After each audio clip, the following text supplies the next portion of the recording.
All righty. Good morning, ladies and gentlemen. Welcome to hashtag Building with Antonio. We have been discussing multiple things. Last week we discussed building. Hold on, get the right title.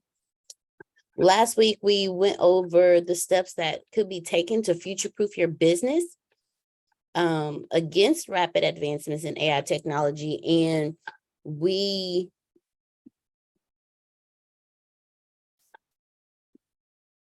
all right. And what we did was we broke down how we could use artificial intelligence, virtual reality, and things like that to build our businesses and build worlds for ourselves to prepare us for the future of AI and for the future of AI advancement. So let's just review what did you guys learn last week about that in regards to advancing your businesses using AI so you can be prepared for future AI advancements.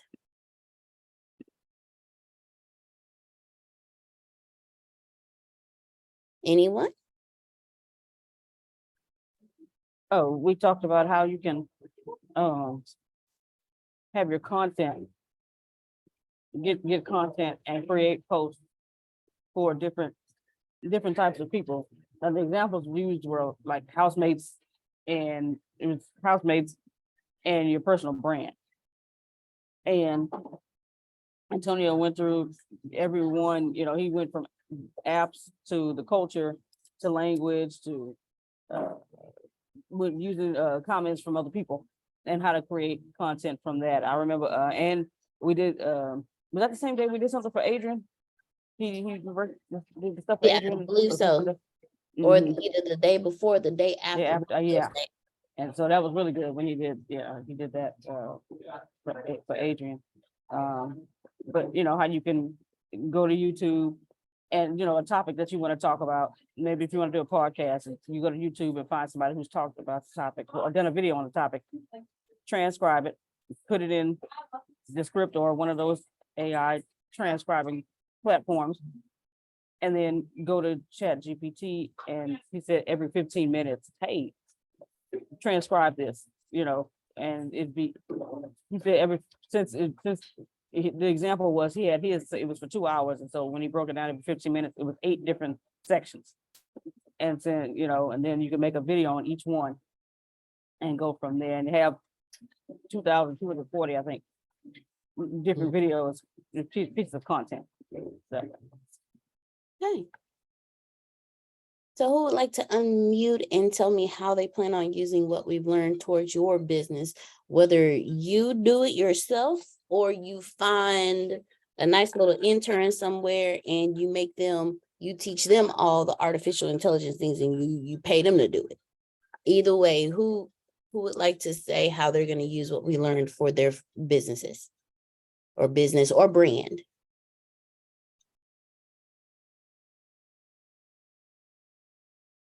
Anyone? I know it's Monday, y'all.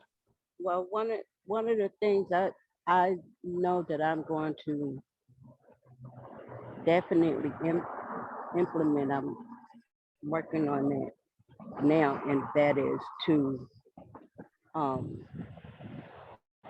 use that information like Grace was talking about, talked about last week, um, to do the practical steps or practical solution that people can use in their everyday life with trying to heal from abuse or trying to, I shouldn't say trying because although it is a job, it is extremely difficult,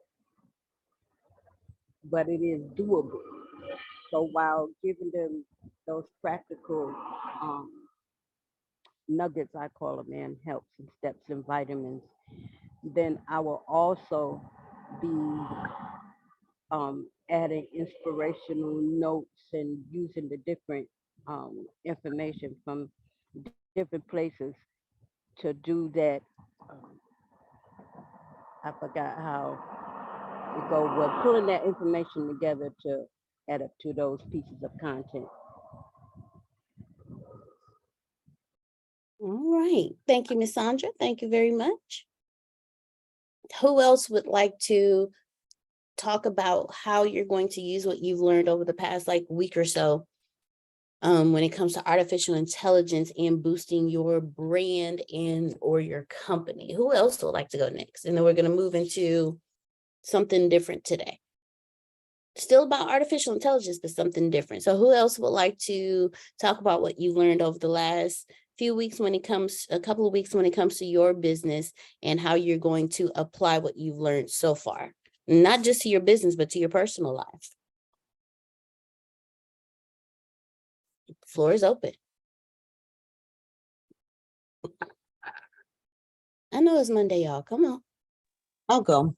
Okay. You know what? Well, here's what I really learned.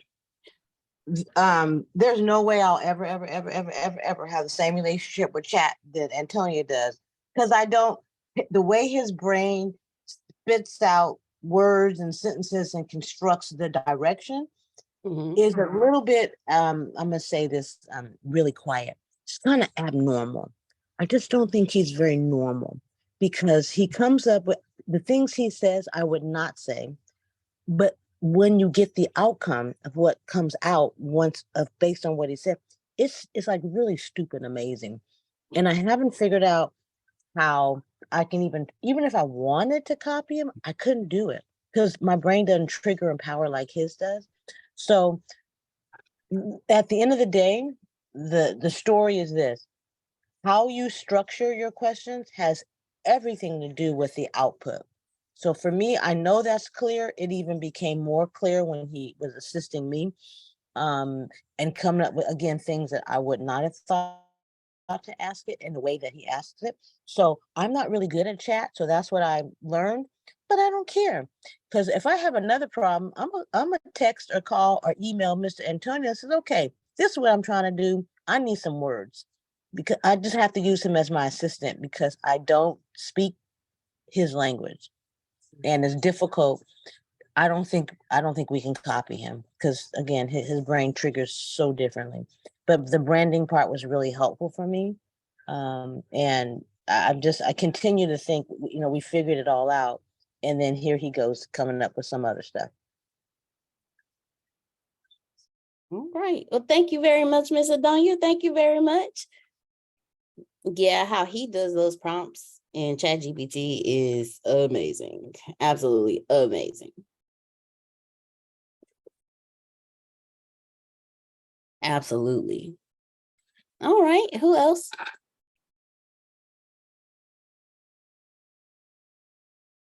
All right. Well, today we are going to talk about using artificial intelligence to redefine customer appreciation and customer relationships. So the question that I pose for everyone today is, how might artificial intelligence redefine the way you understand and respond to your customers' needs and preferences? One more time. How might artificial intelligence redefine the way you understand and respond to your customers' needs and preferences? And I'll put the question in chat for everyone, so you can go back and read it if you need to.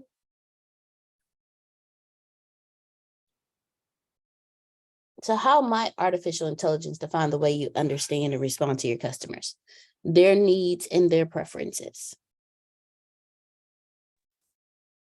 Well, if you're already in the process, good morning. If you're already in the process of doing something and you have like a customer complaint or a customer question and you don't know, you can actually put that question in to the chat and then,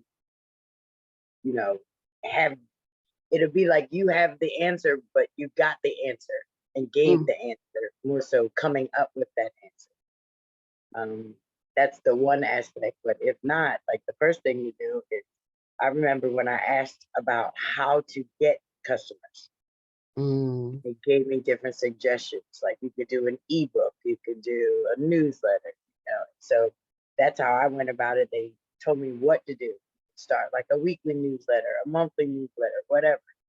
And then but when you have the actual customer and they are going through whatever the situation is, if you do not have an answer, or nowadays when people ask me stuff, I might have an answer, but before I give them the whole answer, I go run it through chat just to see what chat says, because okay. I've been noticing that what we think about is one thing, but because the computer has all of the information updated in them, they're going to give you, it seems like he gives it to you from all different angles. So then you can choose which angle you want to go about. All right. All right, Miss Adrian.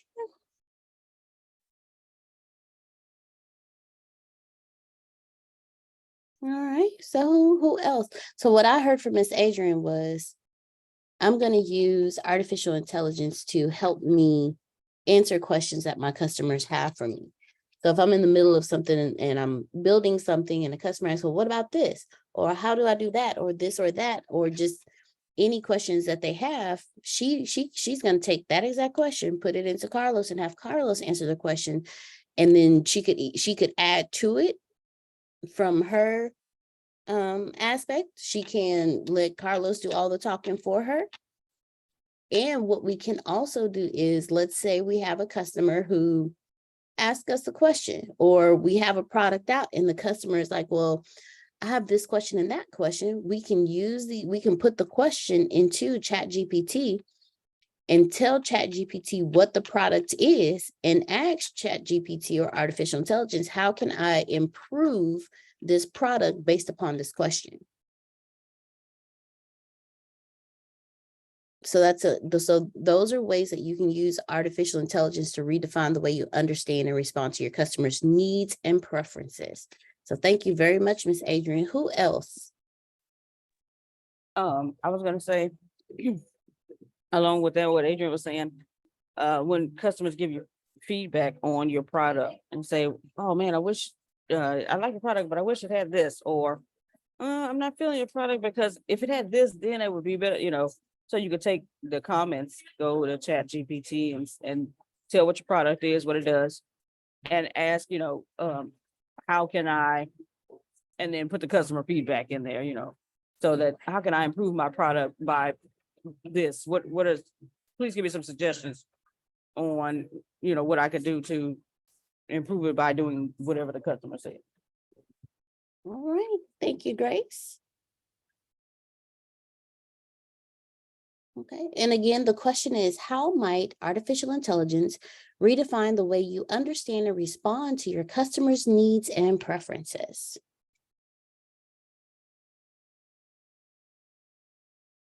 So who else? I would love to hear who else would like to answer this question. Good morning. Good morning. What I did actually last week, I used ChatGPT to create the feedback form and the evaluation form for the customer. So after I did the different engagements that I did, I went to ChatGPT and I inserted the different create a feedback form for this audience and ask them questions about how I can improve, what they enjoy, things like that. And it actually structured the form for me. And it broke down, okay, excellent, great, the different categories, and it did like a drop down.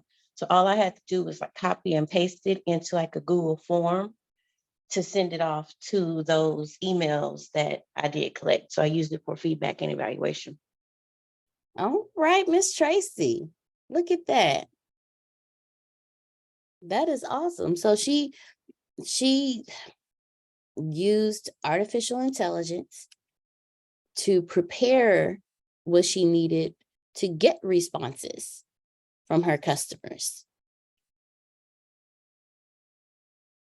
ChatGPT can put a worksheet together for you. Tell it what you want, it'll do it, or a document.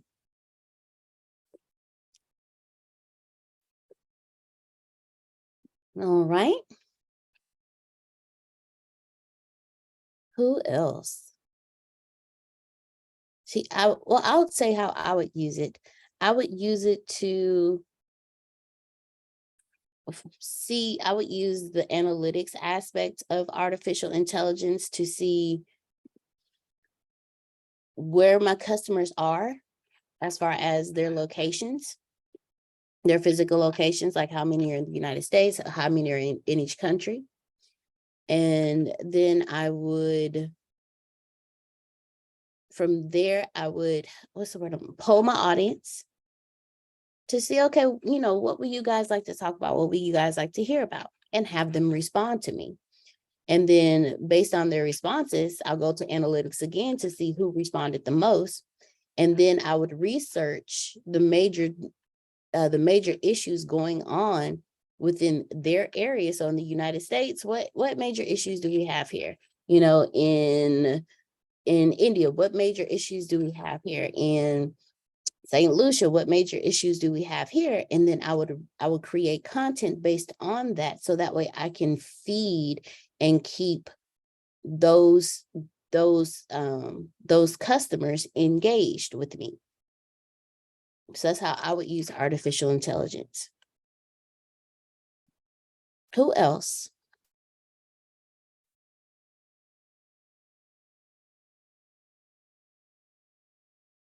All right. Anna, Yes, ma'am.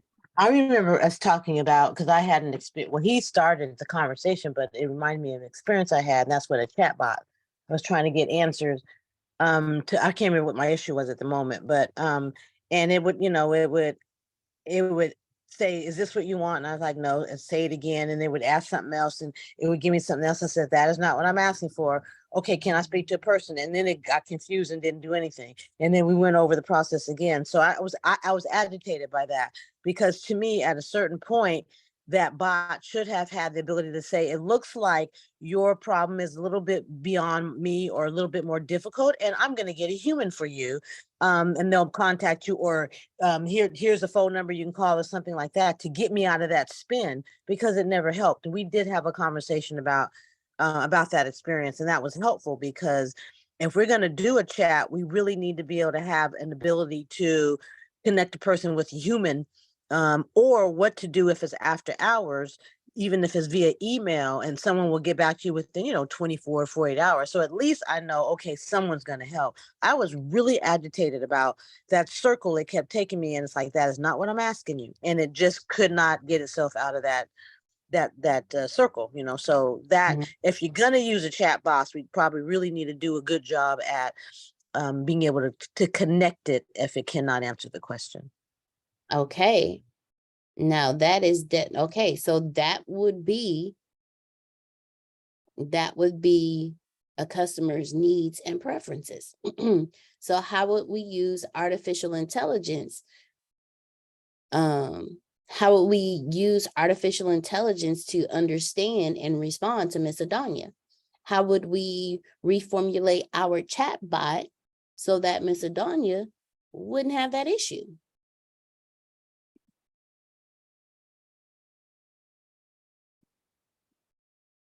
You'd have to program it to where, after however many times you think, when the person say, no, that's not it.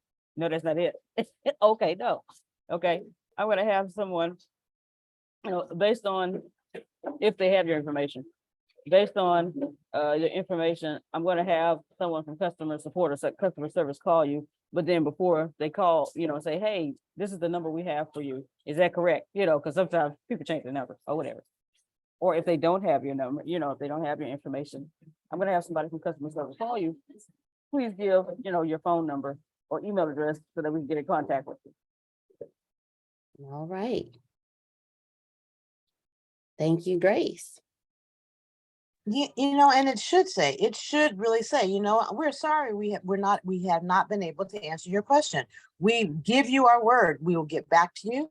If we have, upon contact, you can give us the best number or how to reach you, something like that. And that bottom line says, we will take care of you. And if we don't, we'll do this. You'll get an extra something. Bottom line is inconvenience that you didn't get to talk to us. So we're gonna make it right. It's really important for them to tell them that, you know, I know I'm just this machine, but there's someone that's gonna get you answered and gonna take care of you. As long as you do that, most people are gonna be relatively calm and at least trusting that you're gonna get back to them, and then get back to them. Yep. Make absolute certain that you get back to them. Absolutely. All right, y'all. We making some moves. All right. So who else would like to answer this question?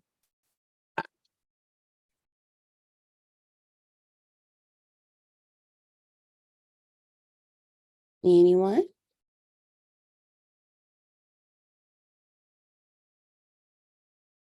All right. So how might artificial intelligence redefine the way you understand and respond to your customers' needs and preferences? So we just talked about efficient customer service, the artificial intelligence powered chatbots. Make sure that if there isn't anything further that the chatbot can do for them, then make sure that it'll direct them to someone that they can talk to. Now, I've used a chatbot before. Xfinity actually has a wonderful chatbot where when you first get started with Xfinity on their customer service, they ask you, what would you like to do? And you could immediately type chat. And then it'll ask you, okay, so who would you like to talk to? Someone in the mobile division or someone in, Xfinity services. Oh, I want to talk to someone in Xfinity services. Okay, well, since you want to talk to someone in Xfinity service, we got you. Who would you like to talk to? Or what is it about? Or do you just want to straight, I hate Xfinity. They ran me in the circle like, oh, wow. And I always get straight to the point. So, okay, so there we go. We have two people. So if you had a chat bot, make sure you program it with enough conversation to where it does answer the questions. And if you get to a point where your customer prefers to speak to you one-on-one, there's also an aspect with Xfinity. When you say chat with an agent, they'll ask you, would you like an agent to call you? Or, we can direct you to an agent right now. And you can have, and then and if you put call me, then they'll tell you, okay, an agent will reach out to you shortly. And within like 15 to 30 minutes, someone's calling you. So you can program your chatbot to do just that. So that way for your customers who want to talk to someone one-on-one, you can use that aspect. Another artificial intelligence aspect that you can use when it comes to customer appreciation and relationships is the sentiment analysis. Artificial intelligence can analyze the social media posts, reviews, the customer service feedback to get how people are feeling about a product or service. And this can help you when it comes to your customers' needs and preferences, because when you start getting that feedback, what you can do is you can say, okay, you can go to Carlos and say, Carlos, look, my customers are wanting this. How can I change, or what can I do to my product how can I add this to my product to make it better for my customers? Or just follow what your customers are talking about and see what they're talking about. And from there, you can create a new product. So you can use a sentiment analysis for that. And what this does is this helps the businesses identify areas of improvement and provide better experiences. So if you have an app and your customers are like, hey, this app doesn't do this app doesn't do that, it's not doing this, it's not doing that, and you're using a sentiment analysis program that'll tell you, hey, this is the major issue that your customers are having. So since this is the major issue that your customers are having, this is how you should fix it. And the sentiment analysis is a type of AI platform that does customer service automation, personalized recommendations, and predictive analytics. And one of those products is called Salesforce Einstein. Now, RhinoLeg will do all of this for you as well. And then to have the efficient customer service, you can use Google Cloud Artificial Intelligence, because that provides tools like dialogue flow for building conversational interfaces and recommendations based on your customer's behavior. So let's say you're just getting started out, and based on how your customers are talking to your chatbot, the Google Cloud AI will help you go through and say, okay, this is how they're talking, so these are things I need to add into the conversation. These are the questions my customers are asking. So since they're asking these the most, let me put this into the chatbot. So when they ask this question, it'll have answers for them.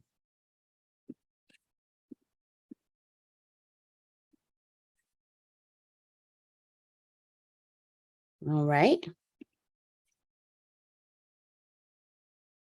So how else can you use artificial intelligence for your customers, customer appreciation, and to redefine your appreciation and your customer relationships?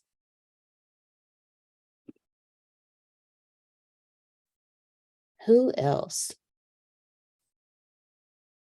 I remember Antonio saying we should do more than, because a lot of companies, they'll send you something on your birthday, but you should check on them more than once a year, just, maybe once or twice a month. Hey, just check it out. You need anything, and have artificial intelligence set up to where they can get an email or a text message saying, hey, your friends here at Rhino Leg, we just want to, check on you and make sure everything you're doing okay. If there's anything you need, please don't hesitate to call it. People appreciate it when you just call out the blue and say, I'm just checking on you. I send a text message out the blue.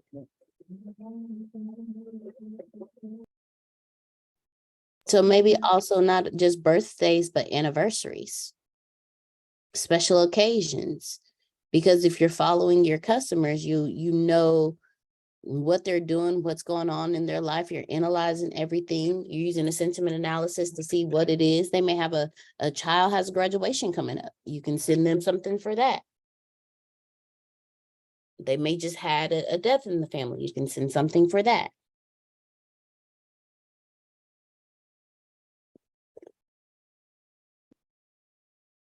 So yeah, that's very powerful. If you pay attention, birthdays, anniversaries, special occasions, graduations, new babies. So that's a good one, Grace.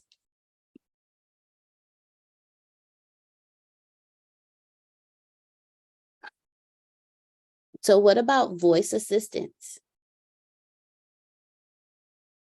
How can we use voice assistants like Siri or Alexa to redefine customer appreciation and customer relationships?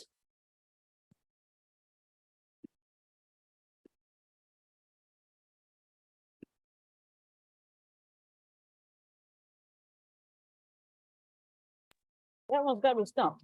I don't know. Elaborate on it. I don't understand either, Grace. Like, I mean, for Deanna, please, because like, how do you use it for voice? Like, I don't like, help me with that one.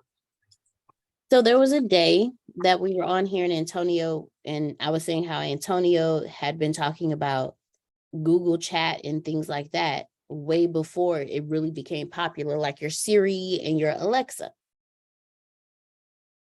So how could you use something like Siri or Alexa to redefine customer appreciation and customer relationships? Okay, I think I got it. Okay, that day that you was telling us how you and Antonio came up with a script, so you create that script. So anytime somebody has a question about whatever, but it's in your field or your industry, you make sure that you pop up on voice so they can get the question answers and they show your product or service. I don't know how to elaborate on that, but Oh, you did. You elaborate on it perfectly. Okay. Because what you're saying is this is what's popular. This is what people are talking about. So let me make sure, let me write articles, let me, you know, do content on what everybody's talking about. So when someone says, Siri, give me information on humpback whales, then your blog about humpback whales is what pops up. But not only that, Grace, you can use it for your brand and your business. You take the frequently asked questions and you give them answers. You break down every question you would ever have for a company. You create that question for your company and then you answer it. So when someone goes, Siri, can you tell me about Jerome Romy Rome Red? Uncle Romy Rome Red. And Siri says, sure. And they give Jerome's entire bio. And so they start asking more questions. Well, what books has he written? He's written 13 books. Okay, well, can you give me the title of the one that is his bestseller? Okay, well, this one is his bestseller. And it's about, and it gives what the book is about. And then you tell Siri, okay, purchase book. And Siri purchases, yep. And Siri purchases the book for you. That's what the voice assistants will do. So when you build for voice assistants, when you build really good conversations, it'll complete the conversation for you. So that's the issue that a lot of people have when it comes to the customer service, because they don't build out their chats to answer questions fully like that. And then sometimes if you don't answer them right, you don't even get to talk to anyone. But if you build your conversation right, you can definitely use the voice assistants to answer all the questions for the people who don't like to talk on the phone. Go ahead, Tracy. Okay, I'm confused. Hello, how y'all doing? Good morning. You said if you do your question, I'm trying to understand that, because how does that work if somebody, like, I don't have Siri or Alexa or any of them. I'm an Android person, right? Mhm. But you said build your conversations right, like just a regular conversation talking, because it's always listening, or what do you mean by that? How do you get Siri to know who I am if somebody says, hey, Tracy D. Armstrong, who is this chick, right? Mhm. They ask that to Siri, and Siri's supposed to be able to bring out that information. But where does Siri get that information from? Siri gets the information from you. So you would create the conversation. I can't remember the name of the platforms, but there are platforms. Hold on, let me go look for it. What? Ask ChatGPT. That's exactly what I'm doing right now. What platforms do I use to create conversations for Siri, or what's the other one? Alexa. So you can use Apple Siri shortcuts, Amazon Alexa Skills Kit, Dialog Flow, Microsoft Bot Framework, and IBM Watson. Can we And put that in the chat? yes, I can. Oh, it says it's too long. Okay, give me 1 second. Let me shorten this up. All right, here's number. Well, Grace, I'll send it to you if you can shorten it up for me. All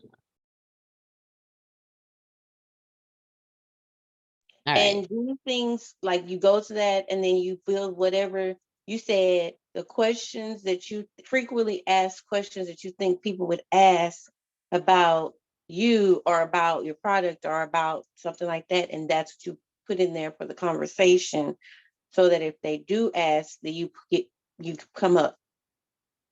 Okay. Exactly. Because just like we go on Google now, People are going to stop going on Google and they're just going to start asking Alexa. So when they stop going on Google and they start asking Alexa, what questions will Alexa be answering? What questions will Siri be answering? So you're going to answer those questions prior to and put them into the system. One of the products, platforms that we have that's going to get posted for you. And from there, you'll be able to have that conversation. So if you constantly have people asking you, what do you do? Well, what do you do? Well, what do you do? What do you do?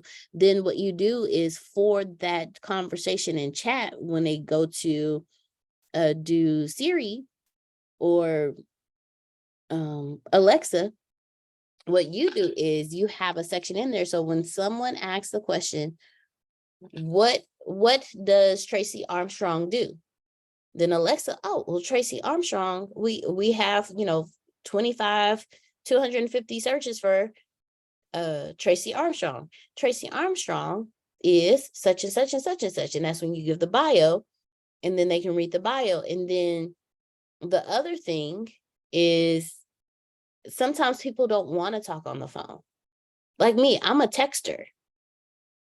You can text me all day, every day. I will respond to your texts. I will get on the phone with you too. But is that my first line of communication? Nope. My first line of communication is text message. So because my first line of communication is text message, you have some people whose first line of communication is going to be Siri, can you? And then this new generation coming up, this new generation growing up, they only talk through voice to chat.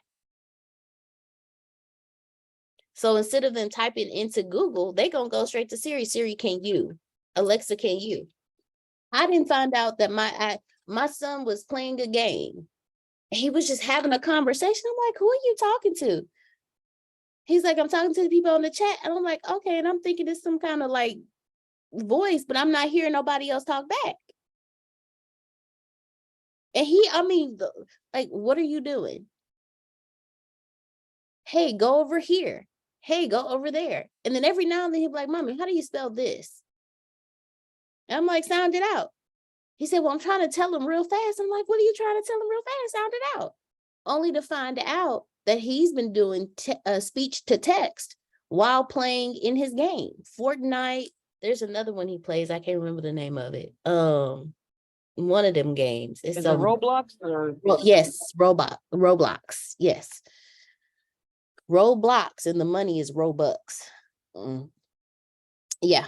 So for that generation coming up, you might want to have your voice assistants up. And I'm gonna share my screen because and show you, what type of things you should have in this conversation.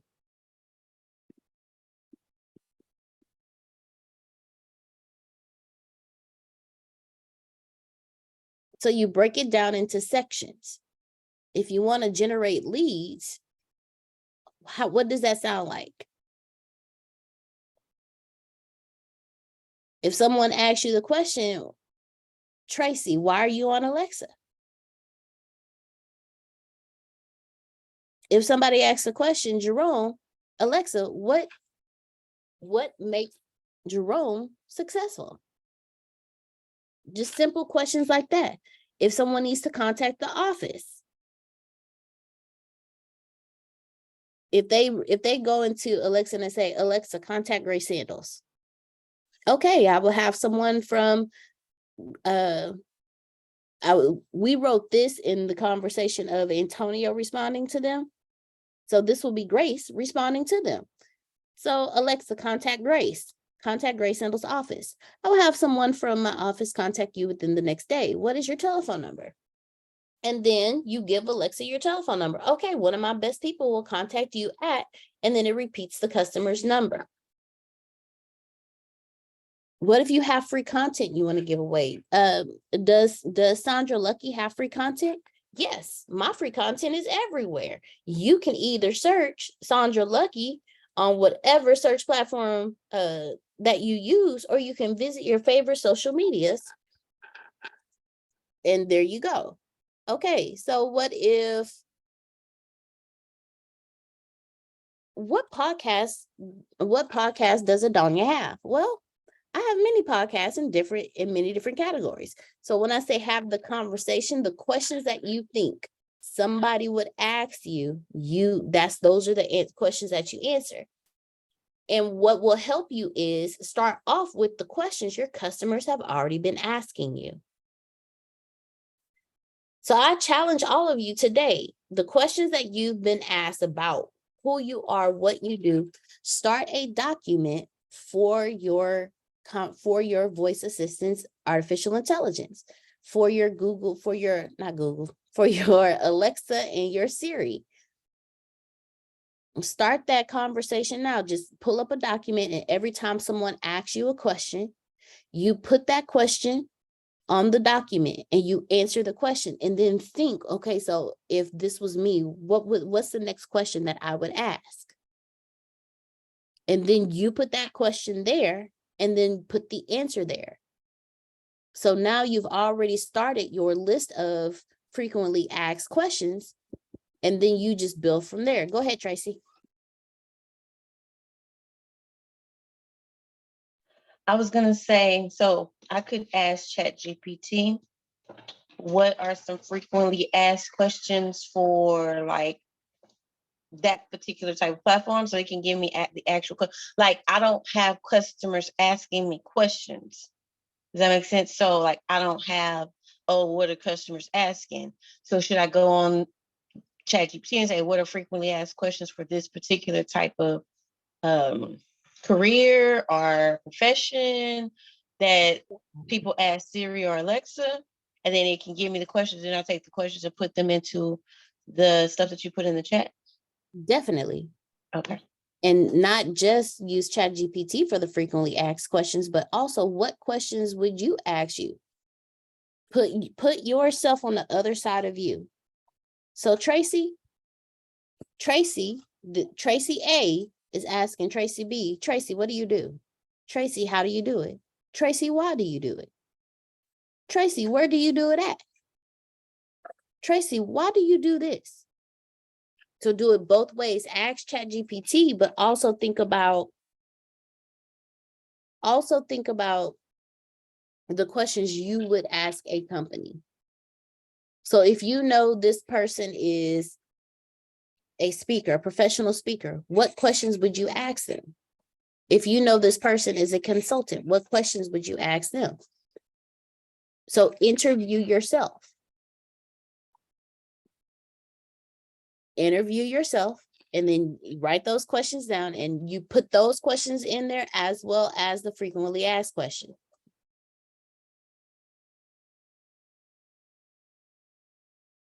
Those are good questions, though. All right. So who else? Oh, hold on. Before I... Oh, okay. Thank you, Grace.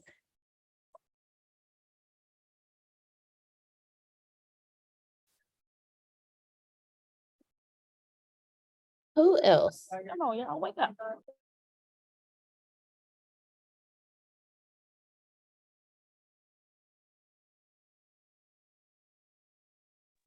You still on the voice assistance question?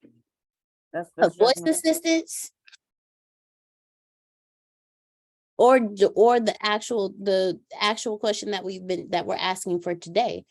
How might artificial intelligence redefine the way you understand and respond to your customers' needs and preferences?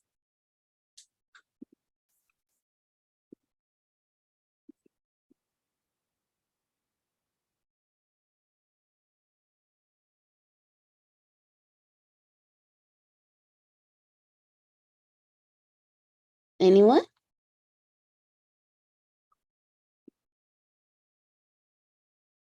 All right.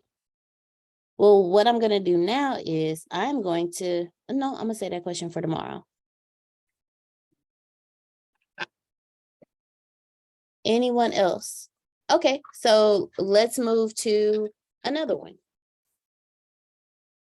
Predictive analytics. So artificial intelligence can analyze large amounts of data to predict your future needs. For example, it can anticipate when you might run out of product and remind you to reorder in time. So how could we use predictive analytics to help us redefine customer appreciation and customer relationships? Okay, repeat what predictive analytics is again. Predictive, I'll copy and paste it for everyone as well. Predictive analytics is artificial intelligence that can analyze large amounts of data to predict your future needs. So for example, it can anticipate when you might run out of product and remind you to reorder in time. So it could also remind you that, hey, you have 10 customers who have birthdays coming up. You have 10 customers that ordered in February, 15 customers that ordered in March, 35 customers that ordered in May, and 2 customers that ordered in June. So with this and the product that you have, you're going to run out of product by May 15th. You might want to reorder some now. Or you have customers, you have a lot of customers who are requesting products like this. You might want to incorporate a product like this into your business.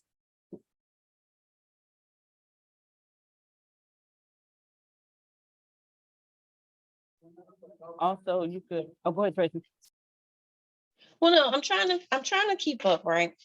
But like that type of question, is that going to be like for more of a somebody that like my product is the book, but I don't have the analytics on the sales for that. So like I wouldn't know, like, how do you use, like, I guess that question won't refer to everybody, right? Because it's not necessarily a product that you would be running out of. So I have a question of how do I get the analytics? What can I use? Let me reformulate my question. I'll be back.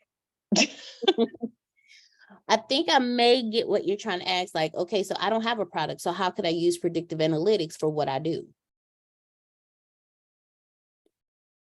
That's when those feedback forms come into place. So you would take the feedback, you would feed it into the predictive analytics, have the predictive analytics analyze the feedback, and then it tells you, okay, from what we've gathered from this information, this is what you should do next. This is how you should do the next event. This is these are topics that you should talk about for the next event, because based on the information from the feedback that you receive, this is what your customers are saying.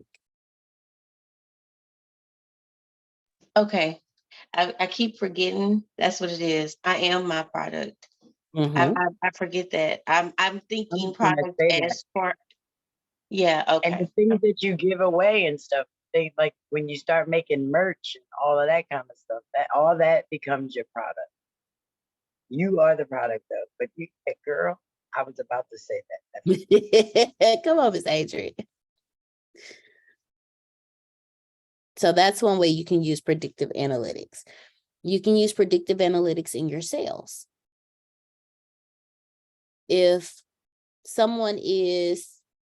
you use predictive analytics in your sales and you have people buying in bulk, or you have people buying here and there, your predictive analytics can tell you, okay, you have more sales in Montana than you do in Illinois. So when you decide that you want to do a tour, where are you going to start? You're going to start in Montana. And let's say it breaks it down and it analyzes it for you. Okay. So your top selling states are Montana, Michigan, California, Texas, and Florida. And in those states, your top selling cities are these cities. So now when you do your book tour, or when you do your pop-up shop or anything like that, or when you have a a keynote or a workshop that you're doing and you want to do a tour on that. Now you know which cities to target. Because Okay. And where do I get that predictive analytics from again? Now that I know that I can use it, can you explain it again? So predictive analytics, it analyzes a large amount of data to predict your future needs. Like and we already heard the example. So let me pull up platforms that you can use. Can you give me platforms for predictive analytics that I can use for my company? All right. So IBM Watson, Microsoft Azure, Grace, Azure. Azure, Microsoft Azure Machine Learning, Google Cloud, and I'm gonna put all these, I'm gonna put these for Grace so she can put them in the notes. All right. In chat, Grace. Rapid Miner, Alteryx, SAS, Predictive Analytics, KNIME, I'm gonna say NIME. I'm going to pronounce it like it's knife because it's KNIME. So I'm gonna pronounce it like it's knife, and I'm gonna say NIME. Like dime, I'm gonna say NIME. Okay. All right. Then you have Data Robot. You have H2O.ai. TIBCO Spotfire. I've never heard of that one, but those are ones that you can go in, research any platform before you start on it, because you do want to make sure that you pick the right one for you. And then when the Rhino Leg comes out, you can just cancel that subscription and just move it all over to Rhino Leg, because Rhino Leg is all for one for all. So question, so when I go into that, do I have to have all the data, or will it pull up data based on what I plug into it, or I just need to go in and see what it does? Now go in and see what it does, because each platform does something different. They'll still do predictive analytics, but you may be able to like download it, upload a whole document, or you may have to manually type in the information. But check each one first. Do your research, ask for the demos, because you're going to want to make sure that nobody wants to buy a platform or buy access to a platform and then get into the platform and be like, okay, this is not what I needed. I want this. So do the demos and everything, and then and you can ask them, okay, so how would one, because you have some that you can just sync. You can do API, you can sync it to the platforms that you use. You can sync it to your website. You can sync it to your, what's that one everyone uses? Your QuickBooks, you can sync it to things like that. And then there's some you sync to your social media, but then there may be some that you have to upload the information. So, analyze, you personally go through and check them out first and see which one applies to you first before you go through that process. Like, do the demos, schedule the appointments. So it all depends on which platform you use, Tracy. One may analyze it, and one you may have to just API or log in, and the others, some you may have to upload. It just all depends.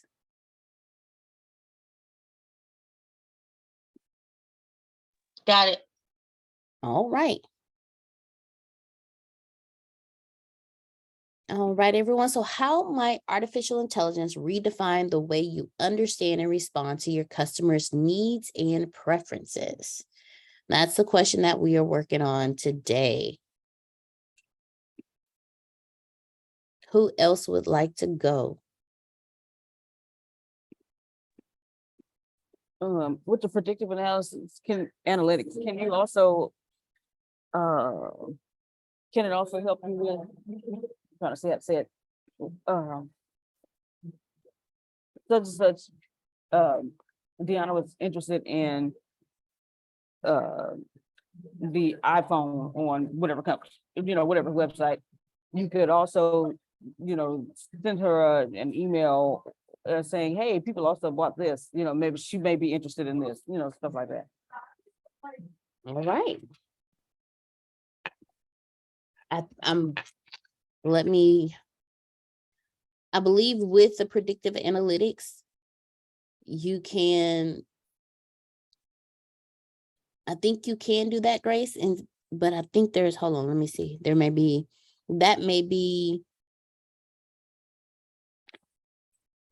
the efficient customer service. Actually, no, I believe that would be predictive analytics, because not only can it remind you to reorder, but it can also, I'm sure there's a way that it can send out reminders to your customers like, hey, like Amazon, you're asking like Amazon, like, hey, this person purchased this, and this is like what they purchased. So, let's formulate emails. Let's formulate an email campaign for those customers. So yeah, the predictive analytics will be able to help you with that.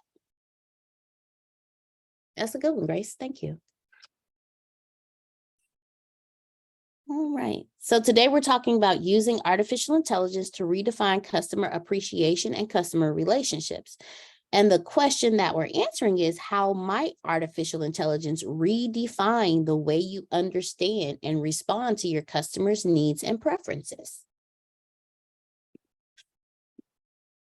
So who else? The floor is open. Y'all have been doing a good job. Who else would like to respond, or who else would like to tell us how you would use artificial intelligence to redefine your customer appreciation and your customer relationships?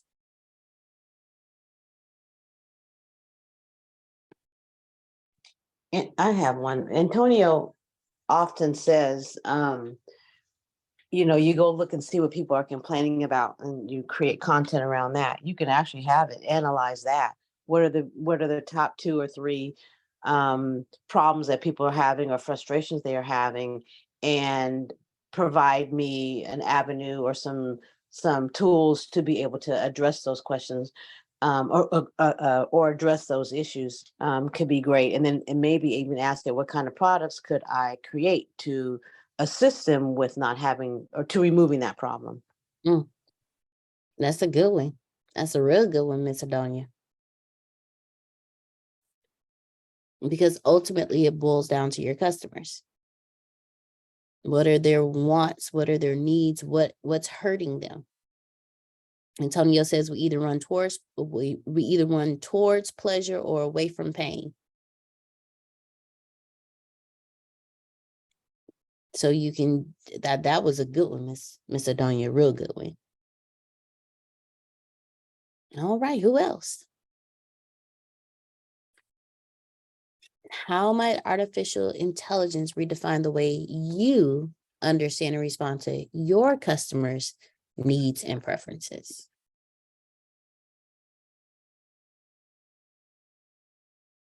The floor is open. Anyone else?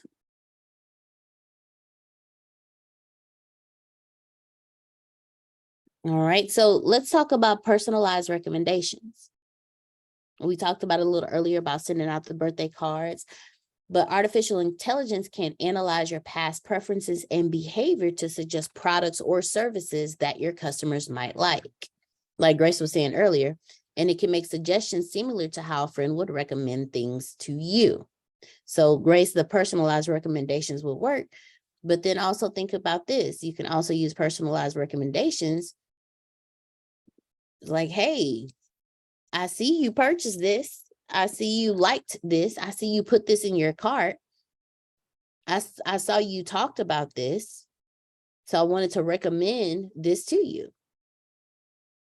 So you can use the personalized recommendations and have that information feed in. And AWS, which is Amazon Web Services, it offers a variety of services like Amazon Personalized for recommendations and Amazon Lex for building chatbots. So you can use AWS too for chatbots. But with those, using that, you can say, okay, you get my customers, this is what they're buying. So and so let's combine all of them. Okay, so this is what my customers are talking about. This is what my customers are buying. So let's analyze what they're talking about, analyze what they're buying, and let's create a product based on the information from these two to sell to my customers.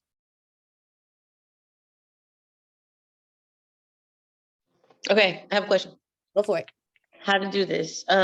So, because like you said, I use the feedback from the evaluations, right? And so some of the customers, I got to look at them as customers, okay? They were asking like, how did I get to where I am, or how did I, write the book and things like that. So I said, okay, based on their feedback, I was going to do a class to answer that question, not answer the question, but do a class to kind of teach them some of the steps. But how do I go about doing that with, like, because that's what you're saying. You're saying use it to give them something based on what they say they wanted and based on what they say they needed. But now how do I create, because that's where I am right now. I'm in the process of trying to get the classes started based on the feedback, but I'm kind of like, I asked ChatGPT already. It told me like, go and do this and set up this, but it's still like, is there any guidance on how to get that done and started? Okay, so based on your questions, I see definitely two classes. First class, how did you get to where you are today? So now a product that you would create would be, or a course that you would create would be the step-by-step process of Tracy Armstrong's success steps, or, your step-by-step process on how you got to where you are. Now, of course, how you got to where you are is more about the books you read, the classes you took, and the mental conversations that you had to have. So you would incorporate all of that. And now what you would do is you would go back to those, you would go into ChatGPT. You can ask ChatGPT to analyze this question. And while analyzing this question, this is who I am. And you put in who you are, what you've done, what you've accomplished, the mindset challenges that you've had along the way, being a parent and working through that and raising your daughter, and go and ask them, so this is who I am. So analyze this question and the information below and give me a course, give me an outline for a course that I can teach based on this information. Okay, I did that. And then I also asked it for like a script and like a promo, but like the whole, I don't know, like, do I need to get a CRM? Because like I have emails. Okay, this is where I am. I have the emails, I have the outline, I have the information. I'm doing videos already so that I can, have them a part of the course, like self-paced videos, so they can go and watch.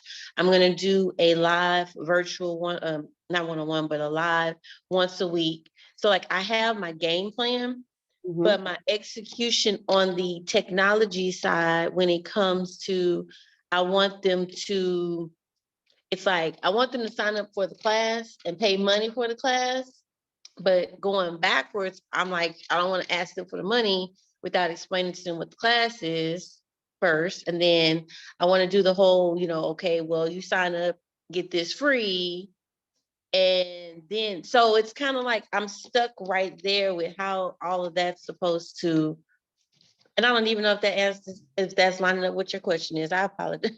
No, because I feel like I just, No, it's about using artificial intelligence. So when RhinoLeg comes out, use that CRM, because everything I'm about to tell you is incorporated in RhinoLeg. So I'm about to tell you what to do and then help you save, and then you'll save, keep a few ducats in your pocket once you switch over to RhinoLeg. So when it comes to your mail, your email list, what do you use?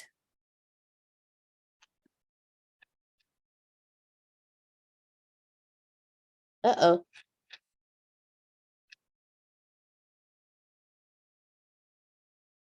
Okay, what did you say? Well, I was going to ask you, when it comes to sending out your emails, what do you use, like MailChimp or what do you use for you don't have anything for your email? Okay. So I what send it out from my email. I've been doing everything myself, and that's why I'm trying to get it like automated, because literally when I was sending out the feedback forms and all that, I was going, copy this email, paste it in, copy and I'm like, okay, once it grows, I can't do all the people. It was already a lot last week from the 2 conferences trying to send each person. And I did a group messaging, but I don't have like any like MailChimp or any of that. Like, I don't know what you're talking about. Gotcha. Okay. MailChimp is a mail service that allows you to do what's called campaigns, and you can segment your people and do sequences. So that way you're not sending them, and it'll automate your emails for you. So you do the description, because Antonio always teaches us you want to give something away for free, because giving away something for free is always the hardest thing to do. Well, if they sat in your course and you've sent them the feedback, so once they send you back their feedback, or even before once they send you back their feedback, you can segment it out. Who asked about how'd you write your book, and who asked about how you got to where you are. So in MailChimp, you can segment those out. So now you have 2 different sequences for your feedback. So you create the course on how you wrote your book, and then you create the course on how you got to where you are.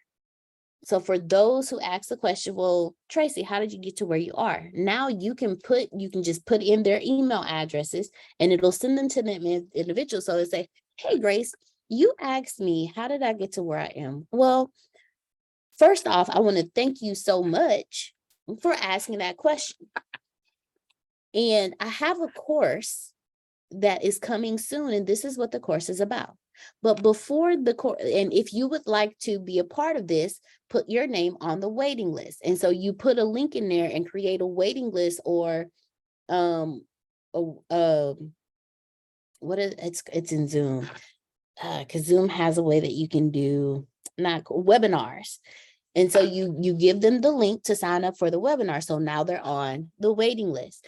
And while you are waiting, I wanted to gift you this free ebook on this as a thank you for being in the class, and for coming to the event, and for sending your feedback. And so now, not only are you giving them away something for free before asking them to pay for anything, but you're giving them information and allowing them to be put on a waiting list.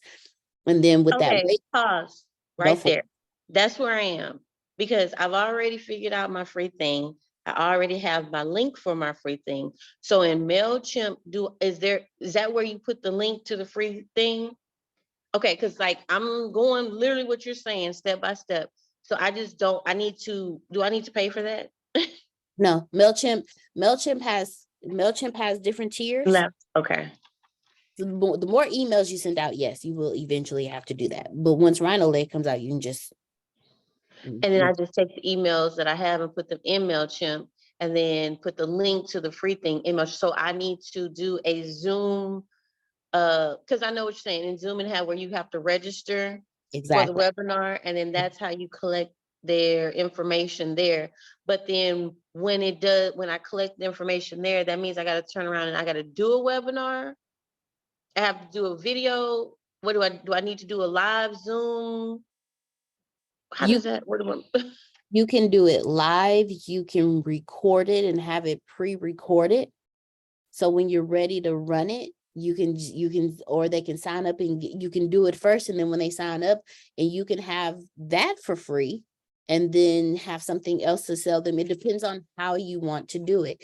But if you really want to get, you want content, you want involvement from your customers. So I would recommend like doing a live Zoom call.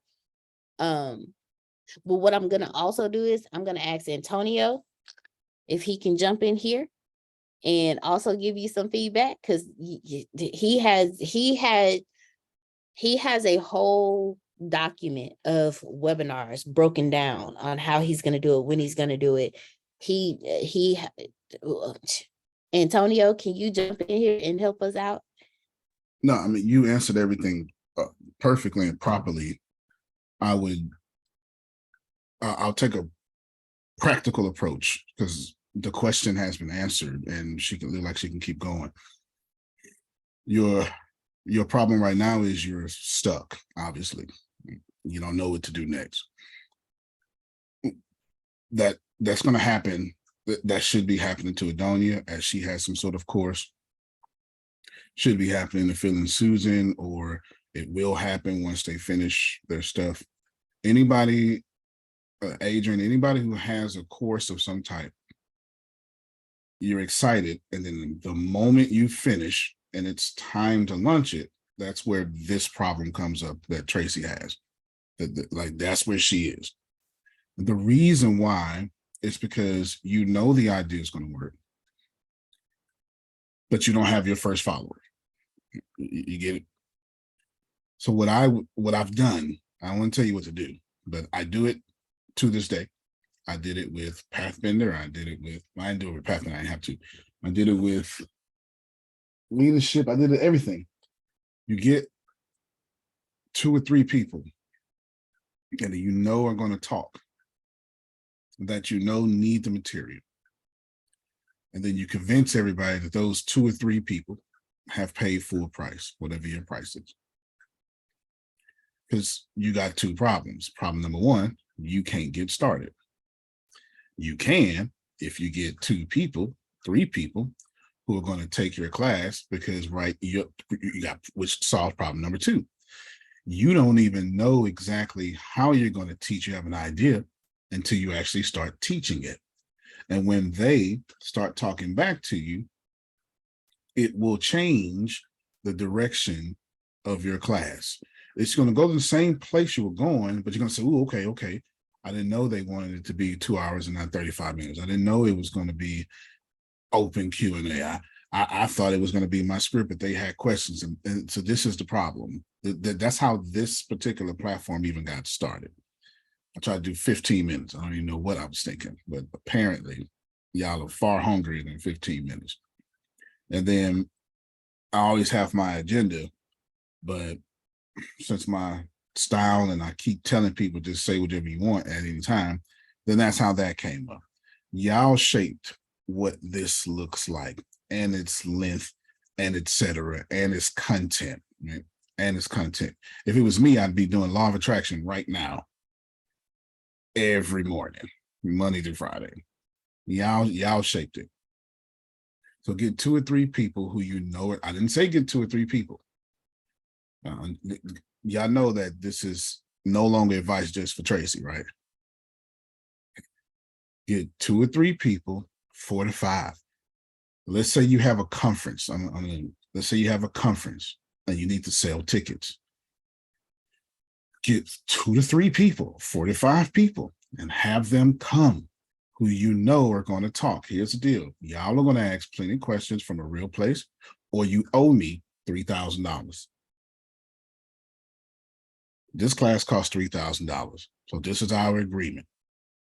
You're going to give me $3,000 and you can do what you want.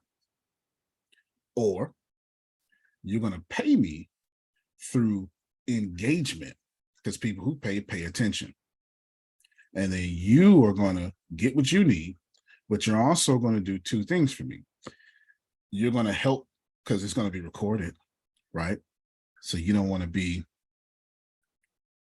like what y'all do to us on this morning call. All right, who's next? And it's a long ass silence because y'all doing stupid stuff. You don't want that on some conference call or I mean, an actual conference. You don't want that. So you wanted to look good on camera. Plus, you want to inspire the other 17 people to talk as well. Exactly. So even if you push back and be like, well, I'm not going to, it's not going to be group session. It's going to be pre-recorded. That's fine. Get you 2 to 3 people. It doesn't stop. Get you 2 to 3 people, pre-record, get them to ask questions. Then you'll see if you want those questions in front of you in person. You'll see if you want those questions call in. You'll see if you want those questions email, etc., etc., etc. When I first started, there was no live video. When I started, there was no capability to have this that we had. It was 3G internet. I was doing this, the 3rd generation internet. This before live mobile video, before Zoom. If Zoom was out, it wouldn't in my understanding. You know, this is 2012 and 13. If Zoom was out, God bless him. I didn't know.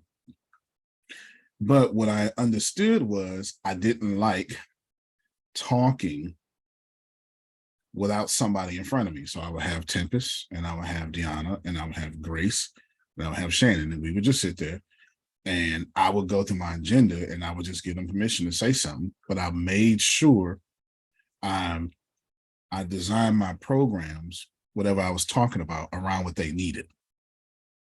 Because I took them, and I had to do a whole bunch of work. Lord have mercy. I took them, right, and rose them up. So that's where overcoming low self-esteem came from, the retraining your subconscious. They needed it, but they didn't just need it. They were hungry for it. So I didn't have to beg them to ask questions because it just flew out of them. So that would be my feedback. It's different than what Deanna said because she answered all the questions. So I'm trying to give you the practical approach. I hear you, Deanna. I've done that, or I will do that, but you're still going to be stuck again until you get you 2 or 3 people that's going to pay, or 2 or 3 people that's going to act like they paid. So You're going to be question stuck. because I have people already that said they're going to sign up. They're waiting for me to put the stuff out there. So Yeah. like for those people, do I get those people and use them for like the webinar? Because I know they're going to Absolutely. like what you're talking about. And then they get like a discount for the class. Absolutely. Now, so you got a couple of things in there. I'll work backwards. Discount for the class is up to you. That's up to you because you don't have to give them a discount. You can give a discount, or you can make it free, which is still a discount. They'll still pay full price. If they're the right customer, they're still going to pay full price. It doesn't matter. That's completely up to you. Just because you are leveraging them, they're also leveraging you. So it's okay.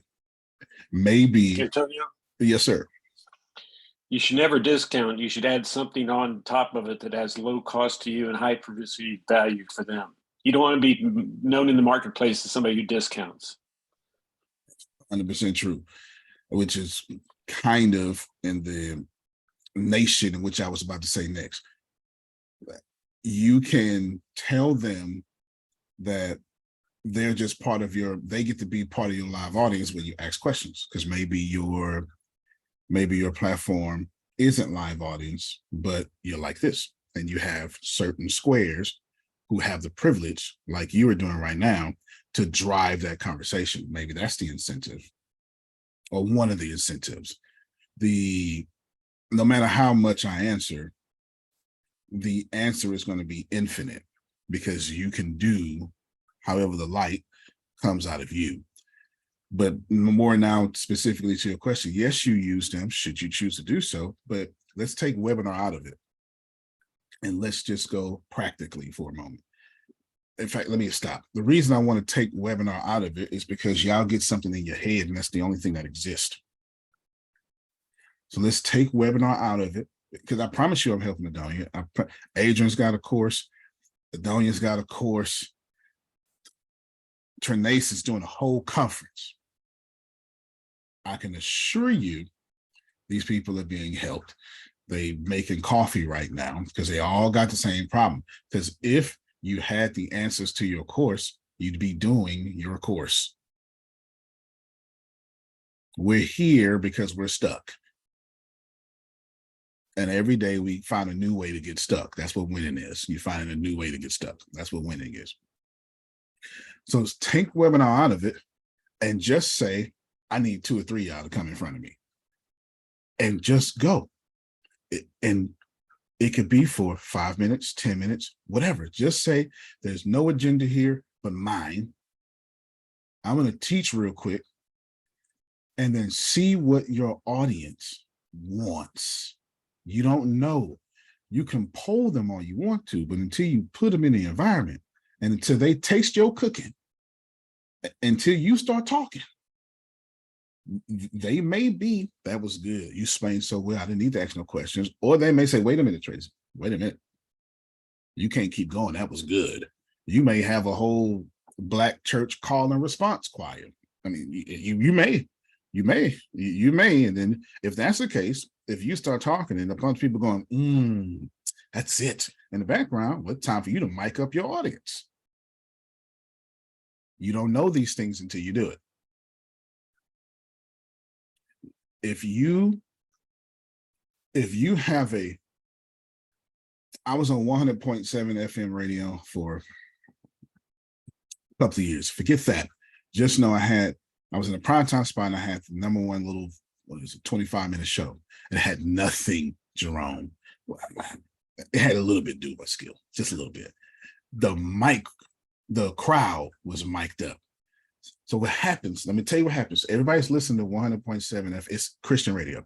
Everybody's listening to Christian radio and all the radio stations go like this. All right, this is Janice and we are here to praise the Lord. If you want to donate to our ministry, we will be so grateful for you to donate to our ministry.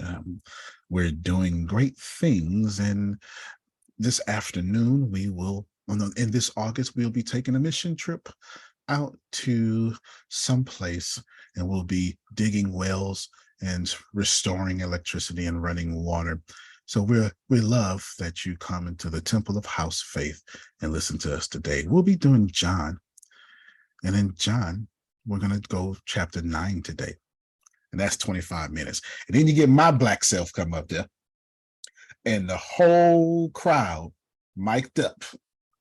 And all you hear is me talking and people, that's it. You better talk. While you driving in traffic. It felt like you was in Black church. I went to this, I'm telling you what I did. I went to the studio twice. I did the first 2 recordings in the studio. It's a picture on Facebook. I went the first 2 recordings in the studio. And I was like, I don't like this. I ain't like it.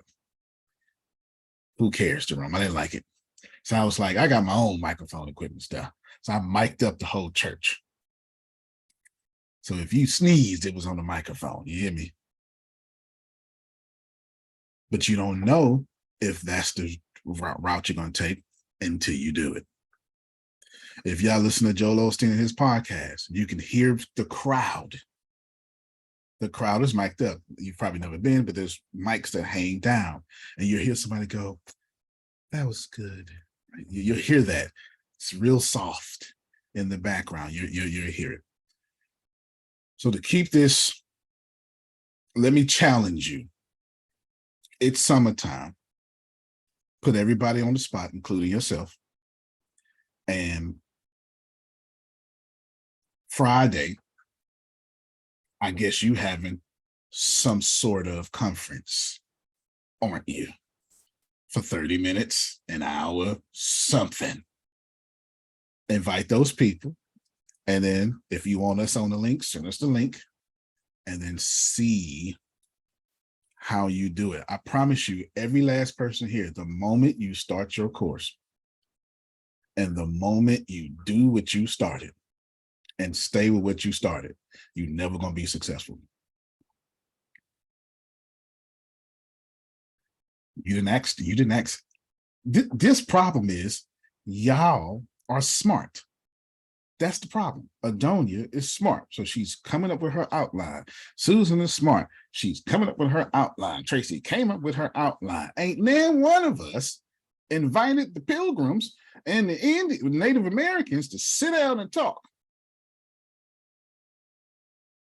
So we just like the Pilgrims, wondering if Native Americans have souls. Have your audience come and meet you. They will then change your program. Because if you don't have your program changed, it ain't gonna be good. It's not. Antonio, Yes, ma'am. I learned that from you I don't know, it's been Smart lady. some time. Because here's what I did. I built the shell because I'm building it because it's me. The person's me, right? Smart. However, so you have the conversations. They're going to direct you to, nah, that's not the one I needed, but I needed these two. So all you do at that point is just, I'm already in preparation mode and know that's exactly what I have to do, but the shell needed to be built. And so that's what I had to build, the shell itself. Then I have the various avenues like, okay, they didn't fill this one. Okay, we're going over here. Good. That's the absolute, because if we don't do that, you're right. We're building what we think we know. There's a lot of stuff we don't know. So I learned that from you. So I'm already prepared for that. So what she's saying is she built it with wiggle room. She's saying, I got my agenda. So if y'all want to go left field, we can, because I just skipped to 0.6 then, and it, you know, stuff like that. She's built in nimblesy. Is that a word? I know nimble is, and nimblesy. It's now. Whatever. It is now. All right, whatever. All right, she's built that in. Okay, Tracy, let's let you talk back down and you help out, because your problem is a practitioner's problem. The reason why Tracy has a problem because she's doing the work. So let's get a full solution in the plan of action. Unfortunately for you, you have a conference Friday though. But congratulations. Congratulations. You have a conference Friday. No. So see, that's just the way it works. Because as you was talking, I was already planning. I was like, okay, because I want them to sign. I want to have it out there before July 1st. I will, because I want to start the week after 4th of July. Like once the holiday is over, I wanted to start the course. So I've been literally planning all last week, like the outline. I guess you could say the shell. Right. But I was using ChatGPT to try to come up with like the my thinking was on the marketing, not just with the people that I already have the emails for. I wanted to put it out there on social media. And so, you know how you see on YouTube, 10 ways to do whatever. And then at the end, they trying to get you to sign up for a course. So I guess it's like a funnel, right? And so I've been trying to do that all last week, get that set up. And so that's why I'm like, I have all the links. I just like on the technical part, and like you said, also on the adjusting, I can flow with the people and changing the flow of the class. Like that's what I do at school. So I think I can handle that. Oh, you should be But an my whole expert. thing, There's no doubt right, about that. it's just the whole technical and the marketing and the how to use the technology and the AI to get it automated. Like what you're saying. So I plan on doing the webinar on Friday, but the whole setting it up and getting it out there to where click this link to register. And then I capture those new emails and then take those new emails and then send them, not the register, well, send them the free stuff, because I have like just like the free ebook or the free, I have like the top 10 things to do. But then my daughter was like, well, we don't like, necessarily reading. Why don't you do a video where they get the free webinar? Yep. And then in the webinar, you only give them 5 things. And then they turn around and it's like, okay, you can get the rest when you sign up for the class. So I've been getting all types of feedback just from different people trying to figure out which direction I want to go to actually put the class out there without just throwing the class out there. Because then I've heard, well, you don't want to just put the class out there and expect random people just to sign up. You got to give them something that makes them want to say, hey, let me go ahead and sign up for the class after they already see, kind of like what you're saying, do the webinar, give them a taste of what they would get in the class. But on the technical side, I still haven't gotten it down to where Like I thought I got last you. week, I'm like, I got to work backwards before I put it out there. So it still hasn't been put out there, but I don't want to lose because the empowerment seminar was 3 weeks ago. So I don't want to lose the interest of the people Fair enough. that I Fair enough. talked to Yep. already. Okay. I got 4 immediate things to say. Grace, write everything down. I'm saying the chat shorthand. I have you do it. Let's start with, I'm going to challenge all of y'all. I don't want none of y'all for the next 30 days to ask any non-customer what you should be doing. Don't do it. No more. Nobody. Don't ask a professional. Don't ask a mentor. Don't ask. Nobody else. Just don't do it. I want you to go ask your fan base, your customer base. Stop asking Phil. Stop asking Janice. Stop. Because they're not buying from you. We need to get out of that. We need to get out of that as fast as possible. I didn't say don't ask for coaching. I didn't say don't ask for help. When you cross the line and start asking a bunch of people, because that's what you were taught to do, you're confused as hell now. Come on, I wish I had a witness. Amen. You're very confused. It would have been far wiser for Tracy to do the dumbest thing on the planet. She'd have did it for 10 minutes and be like, nope, can't do that. I ain't confused no more. But now she's confused for asking a bunch of experts. You can say what you want. Having too many mentors is confusing. And asking too many smart people is confusing. Don't do it. Just for a month. I just tested for a month. I didn't say don't get coaching from one person. That ain't what I said. Those are two different things. Hear me.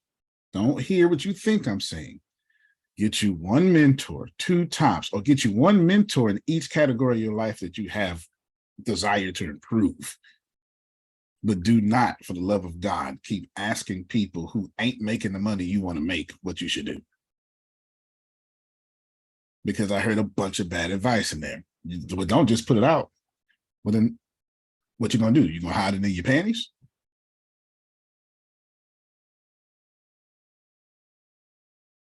What? Apple put out their computer. Samsung put out their phone. Android put out their app. Android ain't entice you, they put it out. Yeah, I mean, ChatGPT did that. They went no commercial, they put it out. But no, I received this. ChatGPT came out November 30th, 2022. There was no fanfare. It was just out. But I'm sure somebody like me was like, okay, send an email to 100 people over there real quick. They'll get the news going. So that's my first thing. My second thing, I like everything else you said, Tracy. You can do your model, sell a portion of it. But this is the bad advice I heard. Sell a portion of it and then give them the rest. That's the bad advice. That don't work anymore with the internet. But it's a good, I hate the model, but it's a good model. It's called a 95% no sale. That's what a webinar is. It's for 95% of the time you're not selling. So the reason why it's bad advice, Adonia, is because she's going to do exactly what everyone else would do. I've done it too. She's going to give the part that she wants to give away. That's probably not what your customers want. The way it truly works is you go to the very best part on the back end. So I'm going to change her model up just a little bit. Can she, if she got 13 modules, can she do module number 7? Yes. See, more than likely you try to do module number 1. No. The very best that you have, the very best from your back end, the very best, pull it, and that's what your webinar is for. It's not number 2 because you're going in order. No. It is the very best of what you have to offer and that your people actually need. That way, you're going to psychologically train them to fall in love with you and buy from you. Y'all keep trying to give stuff away, but it's the sizzle and not the steak. That don't work no more. That advice is never going to work again. It can't. That advice existed before the internet. The internet. How many of you been on a webinar? And this is the first. Okay, Trace got a hand up. First thing, that's general information. I don't need that. How many times y'all heard Susan say she got an email about ChatGPT and was like, I'm not looking at that right now. Come on, she say it all the time. That's what's going to happen to y'all if you do portion of it and then try to sell the rest. People going to log in, log out. You have 30 people on. By the time you're done with your hour, 50 minutes, you're going to have 2 people there, 3 people there. Or keep the same model, Tracy, but go get the best of the best. And every 2 minutes you introduce something new they didn't know before. Now they ain't got a choice to stay. Now if they leave in their dreams. They not leaving your call. They leave in their dreams. Just so we clear, that was hot. If y'all missed it, that was hot fire. Make sure they leave their dreams if they disconnect from your conference. Did I get it? All right. The rest of everything you said, Tracy, is just fine. I'm gonna help you out with a model though, okay? I'm gonna put some money in your pocket. Here's what Tracy has going on right now. She's gonna present a product, excuse me. And in that product now, she's changed it. She's gonna go to the very best. But who's willing to admit that what I just said, go give your very best away, is completely antithetical to what we know, and you go, if I give my best away, I can't sell nobody nothing. Right. Can't sell can't sell the best. You got more in you. Okay. You got more in you. Plus, remember, it is not about looking good. It's about them actually saying, man, I needed that. Antonio, that's always been a thing with Phil and I. I think I've shared that, early on with you. Yep. Sure Phil's always like, give it all away. And I'd be like, what are you giving it all away for? I'm here to make money. I'm doing the financial end over here. So, right. I feel that pain and totally understand what you're trying to tell everybody. So, and that tension that comes with it, right? That ooh. Yeah, even now as we're doing all this, it's like, it's tough. But it's nice the bottom line is here, everyone. Now you have there are platforms and everything that you can get out there and make money at this a lot when you're doing it, creating the course and doing all those things. But, also, courses, there's so many out there and everybody's got a course now. So that's the problem. Another thing. That's what Susan, that's the problem. That's why you got to give away your best. Because Susan just hit the nail on the head. Everybody got a course. Everybody on their timeline is talking about the same thing you talking about. They not gonna buy from you. Now, in your case, Tracy, you're attractive, you got a nice little light on you, so it'll be 2 or 3 dudes that'll stop and be like, what is she talking about? But I wouldn't build my business model off of that. And as far as those people, it's been 2 or 3 weeks. That's nothing. 2 or 3 weeks is nothing. They're gonna remember.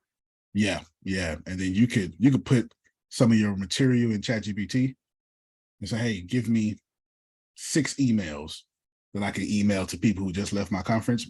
Like, that's help aids. Like, not like, don't sell them nothing. Just say, this is just this is what's Phil and Susan, you're just relighting that fire. So when you come to them with your new conference, you didn't already, I read your email. That was good. See, you gotta put you back on their mind. Provide value to them. Provide value. Because the last 2 weeks they didn't heard about a submarine and the Trump, and it's been a whole lot than happened to them. They remember you, but you numbered 673 on their mind right now because life coming as fast. Yes, life comes as fast. So I'm going to give you I want to expand your model. I'm not changing. The only thing I changed was pull from the back end. Because when I first started, I had the same mindset. And what I did wrong, I did two things wrong. I tried to look good. This is why I immediately tell Grace now, it only took me once to try to look good and fail. I don't make the same mistakes twice. Damn sure ain't gonna make them twice in a row. I ain't gonna do that. And that's just dumb. Making the same mistake twice in a row is just ignorant. I'm not doing that. I'm not making it twice in a row. So I try to look smart. What do I mean by that? Don't you try to show how, like, oh, okay, I know this subject. Nobody cares. I don't care what Adonia know. As a matter of fact, I logged in and I'm already judging her. I don't even know her, but I have already said, if she don't give me what I need in 5 minutes, I'm gone. This is why I don't have no introductions. Hey, everybody, thank you so much for coming to the morning call. In this call, we're going to do these things and hopefully you're in the right place. We don't do that. We don't do that. Ain't got no announcement period. Just get straight to it because folk on the podcast is like, I'll listen to this later and never come back. Can't afford that. I'm gonna need that cost per thousands. I need that ad money. You understand? Okay, so let's back up just a little bit. Tracy's gonna pull from a back end. That means somewhere in her 13 modules is some hot fire that's original. It's amazing. Now she's gonna say, "Oh, I can't sell nothing else after this." Yes, you can. Just go deeper in it. You ain't putting yourself out of business because you only had an hour anyway. You can't talk about your brilliance for an hour. As good as you are, Jerome, it takes 30 days for you to explain how cold you is. You can't get that. You can't get that out of an hour. So just go deeper in it. And then let me give y'all some tips about this here. When you give away your best stuff, change the format up a little bit. If you don't want to give away the secret sauce, but you still need to give away the secret sauce, then change it. You do an interview about it. You have a Q&A about it. You have an open discussion about it. You don't do your presentation. You do the part of it and you change the format because now it's different. Now I give you an example. So I teach retraining your subconscious mind. I haven't done it in a while, but it's still out there. Actually, get ready to go through the Pathbender. It don't exist nowhere. It's nowhere does. I don't even know what to call it. I just call it the 1, 2, 3 method. I have yet to come up with a name for it. It's you change the story you tell yourself and others. You change your limiting beliefs. And then you change your fear and judgment of consequences. This is how you retrain your subconscious mind. And if I tell y'all, I didn't read that in no book. I was sitting on the toilet, I kid you not, in my office. I didn't know what to do. And right there, if I tell you I had this out-of-body experience, that said, you doing this. And I walked right out of it. I said, Shandy, y'all sit down. Next Friday, we teach you retraining your subconscious. I done figured it out. Am I lying, Grace? Not at all. That's exactly what happened. It ain't in no book. It was just revealed to me. All right. So there's a bunch to it. But I could say, all right, baby, let's start off hot. We're going to retrain our subconscious. Number one, we're going to change the story you tell yourself and others. Deanna has been doing a good job changing the story she tells herself and others, but also a bad job. Yes. No, you're right. Yes, sir. And aren't we all? Yes, we are. Because when you're trying to retrain your subconscious mind, you're doing both a good job and a bad job at the same time. And then you go, let's talk about that, y'all. Now, see, that's not in my script, don't you? But now I'm not doing my script, but I'm doing my very best work. Y'all see it? Now I can hold my 27 segment, 3 minute apiece course by having new dialogue. And then this is what you do, Tracy. You do record that, and then you put it in your course as bonus material. I said, Tracy, you're doing a good job. Let's stick right here. We're going to help you because I got a lot to think about, and I want to change up your motto a little bit. Have I just said something that blessed more than just Tracy? Oh yeah. Yep. Good stuff. Now what happens? So I'll go to the other Tracy, Trinace. What I like to do when I have a conference is I have a little secret trick. I'm a very incredibly good coach. I hate every second of it. I do. I know I ain't supposed to say hate. I hate coaching, but I'm really good at it. So what I do is I have it automatically planned that as many times as I want to, I'm feeling somebody's energy. And I would do live coaching on the spot based on what I'm talking about. And if you really pay attention, I do it on these calls too. I'll have a subject, we'll be talking, I'll be going, you know what, Trinace, let's talk, let's open that up. And right there, this is what I'm secretly doing. I'm showing you, I'm not showing you how much I know, that's irrelevant. I'm showing you how easy it is if you follow me. Rewind, press play. I'm not showing you what I know. I'm showing you how easy it is if you follow me. I know you're struggling with this topic. You've been struggling with this topic. So let me coach you right now because I'm psychologically training you. If you follow me, you get it. And then I say, did you get it now? You go, oh my God, I got it for the first time. I think, Grace, get them tears, get them tears, get them tears. And then I walk away and I do it to the next person. So now you got 3, 4 one-on-ones, and now everybody's going, man, that's the first time I got it. What was the first time I got it? With him. It's very easy to convert a sale now. That's what he did in Florida. Jerome was there. I'm trying to give you my secrets, Tracy. If you don't want these secrets, you let me know. I'm trying to. So look here. Okay.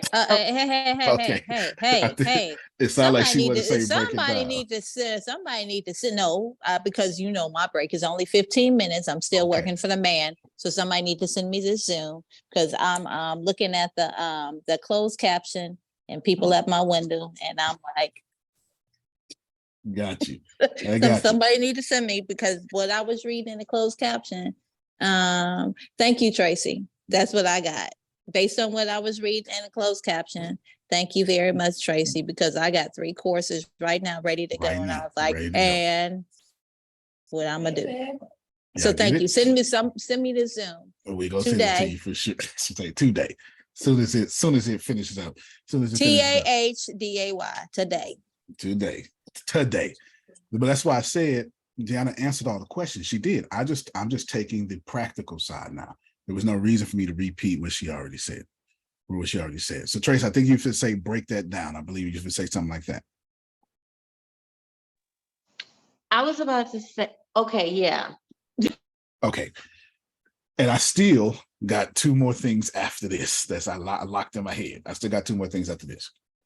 Wait. Okay. No, because you just said when you did the one-on-one, well, you didn't even really do one-on-ones. It came across as one-on-ones, but was that like in a webinar or was that like a group? In a webinar, on a Zoom call, or in person? I single one person out. I stop the agenda and I go, I'm looking at the energy, they paying attention, and then I'll do this here. So Jerome, tell me where you struggle at with what we're talking about. He'll say something right there. I'm locked in. Boom.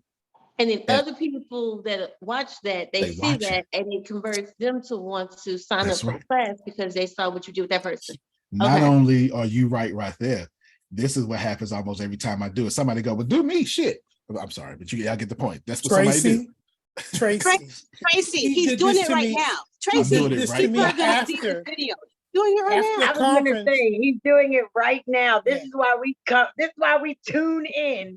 Yes, right now. It used to after only the conference in on Florida, a Thursday, that's what and now it happens on any given day. Any given day. Because it used to just be Thursday. Like what he do on Thursday, he used to do it on a Thursday, and it would be like, oh God, I hope he don't call me.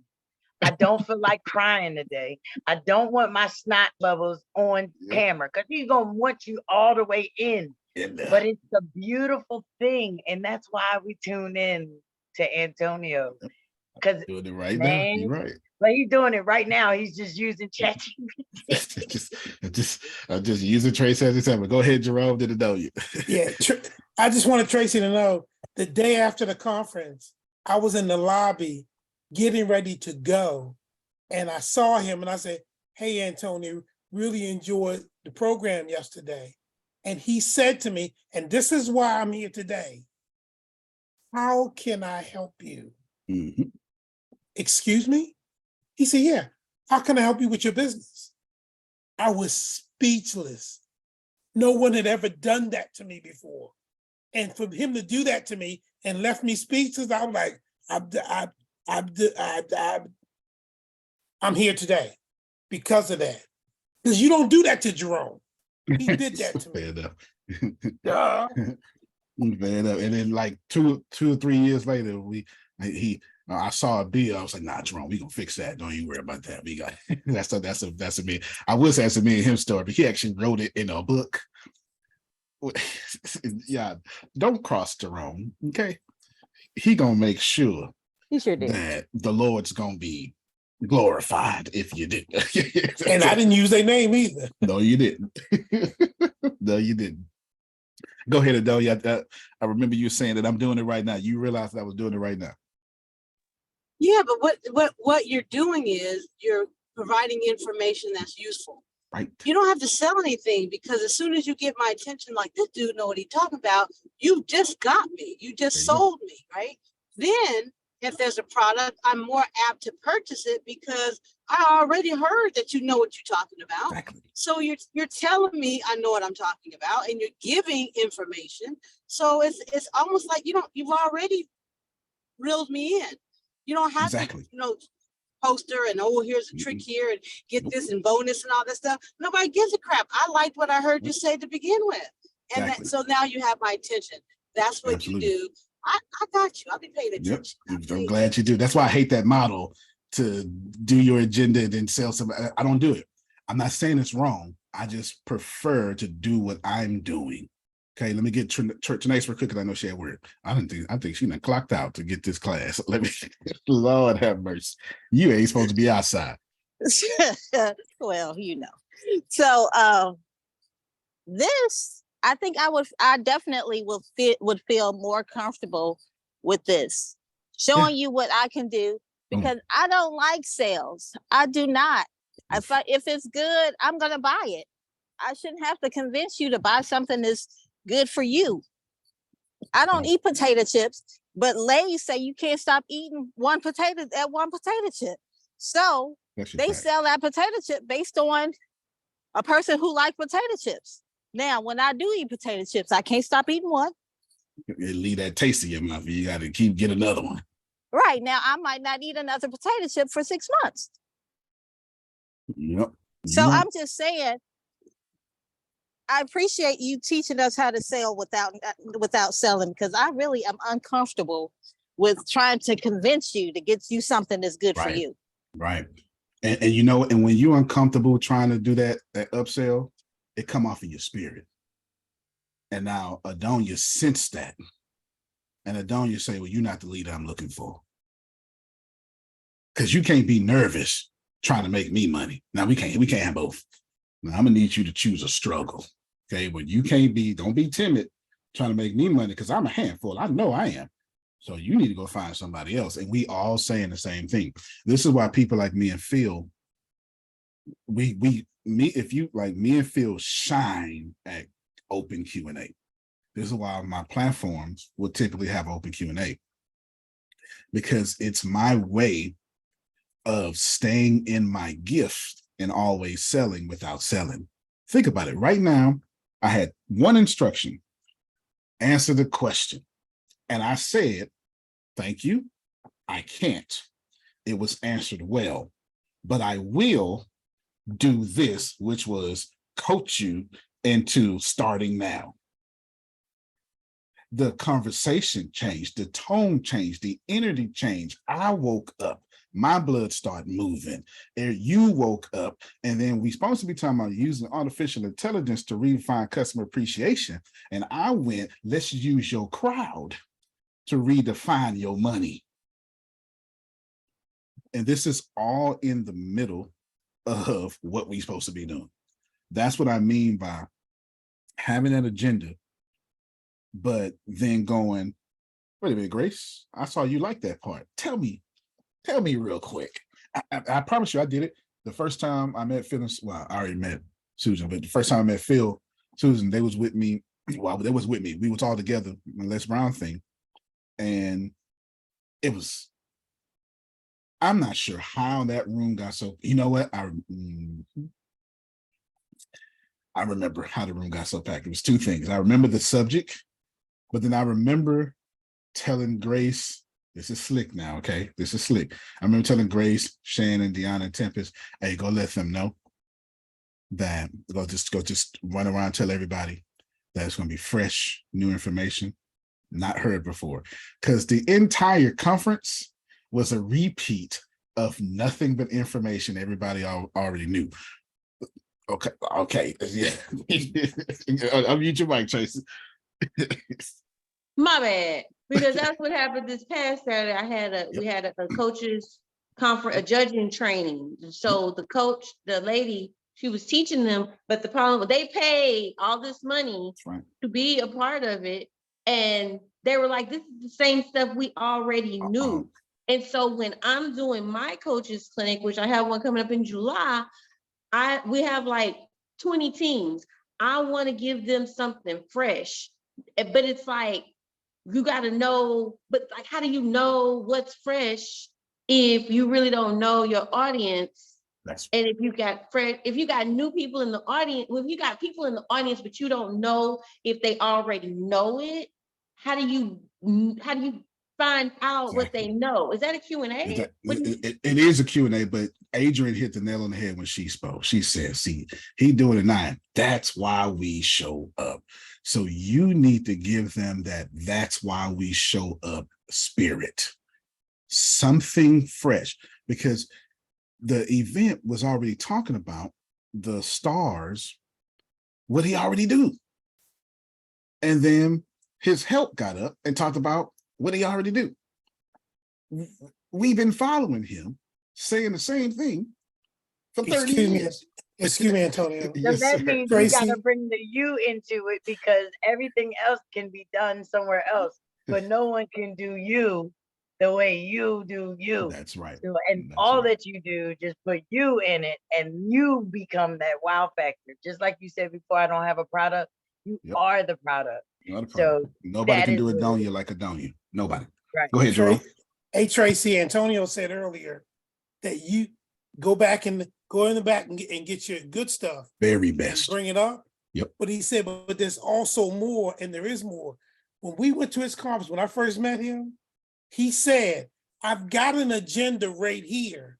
That's what I was about to bring up. I'm not going over this. That's what I was about to bring up. I want to hear what you, and see, when he said that, he had my attention. I did. He ain't interested in what he brought. He's interested in what I need. And that's how and then he picked certain people in the audience and got their feedback. And I remember the lady that did the hair, who was sitting right up front talking about she ready to quit her job and blah, blah, blah. And he said to her, blah, blah, blah, blah, blah, blah, blah, quit your job. And she said, huh? And she finally realized he was right. And she said, I'm quitting my job. And then he said, Tempest, he pointed to the back. He said, go see her. Give her everything I got. For free. I say, what the? I'm like, wait a minute. Who does this? He had my attention. I didn't know him from Adam, but that man had my attention. And then when I signed up for the program, I don't know who I talked to. I said, I don't even know what the hell I'm signing up for. He said that. They told me he said that. I don't even know what I'm buying. Yes, ma'am. And this is for everyone here, you go and you're like given the small room and you're like, well, why don't I deserve that big room? Well, the main stage, there were speakers and things going on there, and all the stuff that we'd already heard, so many times before. And so Antonio was in the small room. Well, it was standing room only, and there was a line out there, and I noticed that. I'm like, what's going on over there? Because I'm working the show. So I'm like, Phil, forget that. I'm going into the room. I'm going to hear this. So, we went in, and we didn't have a good seat. We were in all the way in the back. And then because so many people, there was standing room, he did it again a second time, and we moved up as close as we could get, maybe second row or something, so that we could really hear what's going on. You always want to sit as close to the front as you can. You want to don't just sit in the back. And so it was an amazing thing. And he was teaching stuff like what he's teaching now, and all the technology and how to do things and what you should be doing. They weren't teaching any of that. No. So, and, at the end of the day, they were like, you were overpowering. Yeah, I got in trouble. Their thunder. Yeah, I know. I got in trouble. Yeah, they were asking me what was going on. I got in trouble. For sure. Okay, wait. I gotta tell my version. Because of the hallway exchange I had with Mr. Antonio, my impression was, dude is a little arrogant.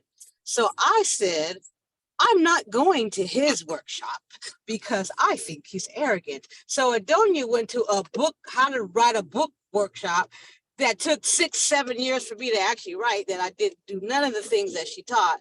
And I was mad because all I was hearing is about the Antonios. I was so mad that I didn't go to it. I was so not happy. But I was like, I was punishing you, so I thought, because I just didn't like he just kind of stopped in front of me. Hallway. I rolled up on. Well, he just stopped up at me like, don't you see me? You supposed to. I was like, what in the world? So anyway, forgive me for I have sinned. Janice, I blew that one. Janice, she has some 6-inch heels. She got a nice little fitted dress on. You know what I'm saying? She fit the description. Hey, you don't see me here? I remember her strutting around. Yeah, she had toes out. No, not strutting around. I'm shy. I'm shy. I don't strut. I was just walking. You were very lovely and gracious and all those professional things that you are, Adonia. And Antonio, when he called and I did, the call with him to teach him about what all it was about, he asked me more questions than anybody ever had. I mean, there are some people I spent a long time on the phone with, others just, a few minutes, but Antonio asked really in-depth questions and wanted to know everything he could. And that was preparing him to learn what it was all about and get as much information and take it for himself and do what he could. Exactly. And I remember telling Matt or somebody, I was like, hey, y'all need to have Susan everywhere. They just need to bump into her because she is the greatest representation, because nothing else ever rose to her standard. Nothing. And I was very vocal about that. I really was. It was like by the time you came, nothing else ever. If your onboarding call is greater than the entire program, there's a problem with that.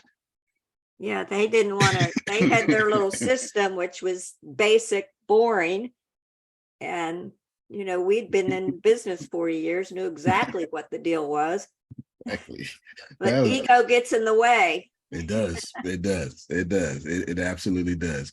So Tracy, don't let your ego get in the way. No, please don't. Ever. A lot of money was lost, a lot of stuff. Now, I coach, so I do that. If you don't coach, then just use what is to your advantage. One more thing you need to add, and then we can start closing, is you need a monthly subscription. That's what you're missing right now. But you're selling it Friday, though. And you don't need to know why you're selling it or what you're selling. You just need to know what it costs. You can figure it out. with your crowd. A monthly subscription to do what though? Because like that, But you ain't like, gonna never I win just- without it. uh, Let me give you the basic math and you'll see. For every 100% of people that meet you, mathematically, if you give them the best on the front end, 35% of those 100% would join your monthly program. See the difference, that's just standard numbers. Now, account for 25% attrition. So out of that 35, you may keep 17 of them, but 17 every month, you'll grow 17 people. Every month you'll grow 17 people because people credit cards get expired or people move or whatever, right? Or people buy a book and never read it, stuff like that, right? Things like that.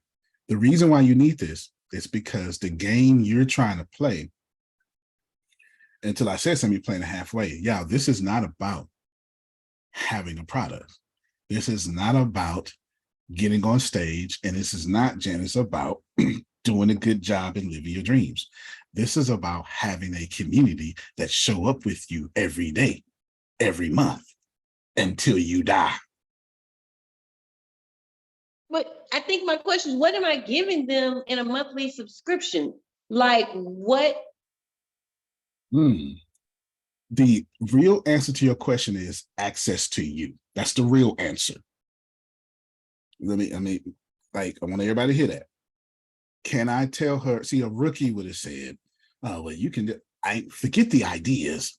It's access to you.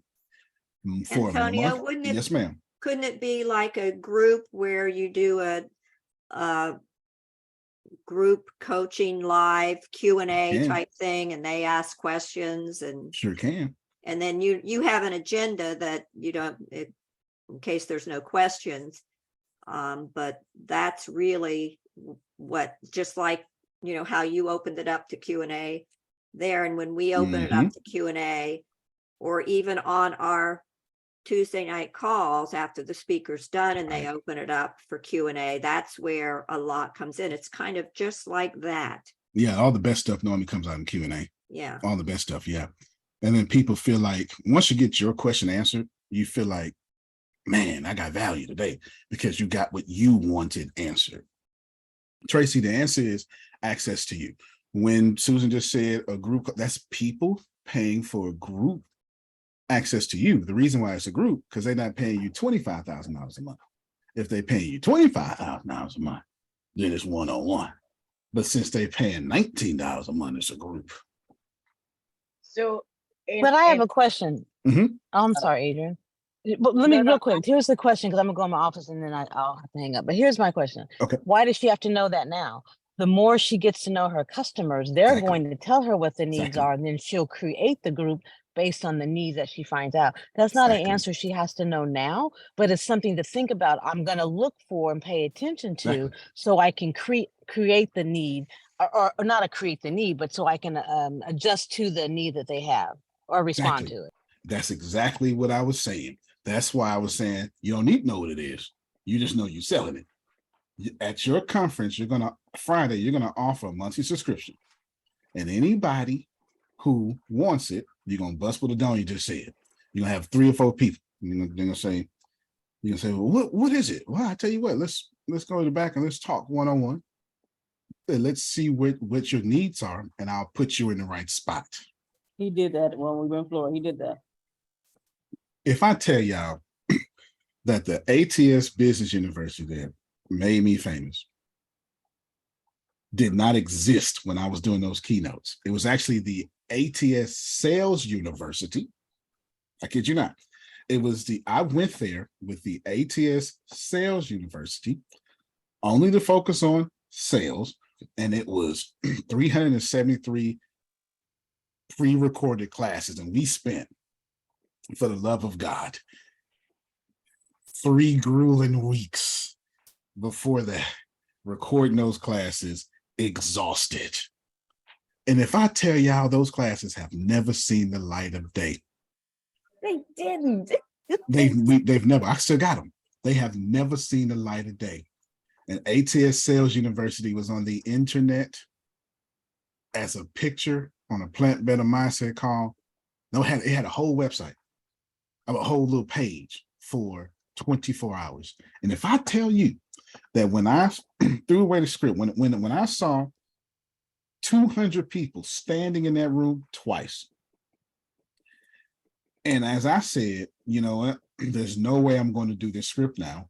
It was good. I think what I was supposed to do was becoming a personal brand, but there was no way, because I could see people were hungry and I could see they were disgruntled.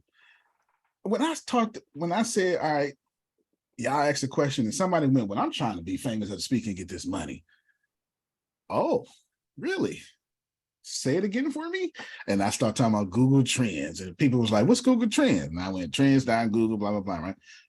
If I tell you that we drove there, because I wanted to drive this time, and on 17 hours back, me, Tempest, and Deanna built ATS University while somebody was driving. Michelle. Michelle was driving. We built it off the feedback from those 2 1-hour sessions. I'm not saying I didn't have nothing. Adonia, what I'm saying is exactly what Adonia said. I had something, but by the time my customers start talking to me like Adonia said, I realized it's trash. These folks don't want no pre-recorded 373 classes that end. They ain't even trying to sell. They trying to be famous speakers. Say less. And that's when it went to business, sales, and marketing. That is exactly what happened. I don't think I've ever said that out loud before. That's exactly what happened. We were selling the Sales University. And right there in that first hour, I recognized trash. Adonia's right, Tracy. You ain't got to know what it is. But I promise you, after you go hard and 15 people are ready to buy your monthly subscription, and you take them to the back and say, what y'all need? I promise you, you're going to have a monthly subscription. And can I jump in right here? Just in this space. You mind? And I want to say this to you, Tracy, if you will allow me to say this, or receive it. One of the things that made what Antonio T. Smith Jr. said, Adonia say, and even Grace say, because knowing that someone is giving and doing what is needed to the people who are thirsty, hungry, and vulnerable. When someone answers the call, knowing that they are in those different areas and still respects the fact that they are human, that's big. I want you to know that when you did, and I'm not gonna cry, I promise. when you did your interview with me, you gave me you. You allowed me to be myself with no judgment. You gave me no judgment. And it was like I was actually thrown. And I'm always, well, majority of the time I get lost anyway, because I always want to try to say the right thing. I don't want to lose my thoughts, because I always feel like they're going to disappear because I'm trying not to slur or drool on. But that's fair. None of that mattered with you. You got in there and you was like, okay, well, I was going to ask this question, but I want to ask you something else. You were in there with me. It wasn't like it was you were pointing fingers or trying to find out where I would melt, or was I telling the truth? You was there. You already knew of some things. You already heard of what I had been through. You already had received me before you even did my interview. Good point. And then when you gave me the information that you were going to go over, you didn't hold back anything, and you still continue to let me know that my presence with you was valued. And because just like what's being said, Antonio T. Smith Jr. said, because you will be giving them you gave me you. I I had your ear. It totally lost me. I was like, wow. And all the people, because I watched a few of your events. I be behind the scene watching y'all stuff. Y'all are bomb. Y'all bomb. I like hanging with y'all. Fair. But I agree. I agree. I watched your the tea party thing that was done. Yep. When I tell you, you had women following your every move. It didn't matter whether the sun was shining too bright. It didn't matter what color you had on. They were in there because you was giving them you. So it's just like what Antonio T. Smith Jr. said. If you give them something and then you say to them even after that, okay, yeah, I see you need this. Come on in the back. Let me do this. What you need, because that's what you did to me. That's Sandra Lucky speaking, because you valued that I was valued, which is something I want people to know about. And that is, when you have been abused like myself, you are valued and you prove that. Sandra Lucky just saying. I just wanted to say that. I'm so And I glad you thank did. With no doubt, I'm so glad you did, because you just made me realize Tracy, and I didn't realize I couldn't. Me and Deanna was talking about you yesterday or the day before yesterday. One of them, I don't remember. You just made me realize what you do, because you got, people got the it factor. Some people got the it factor, right? She's got the sex appeal. She's got the, like Adonia has a sex appeal. Some people just have that thing that where men and women like them.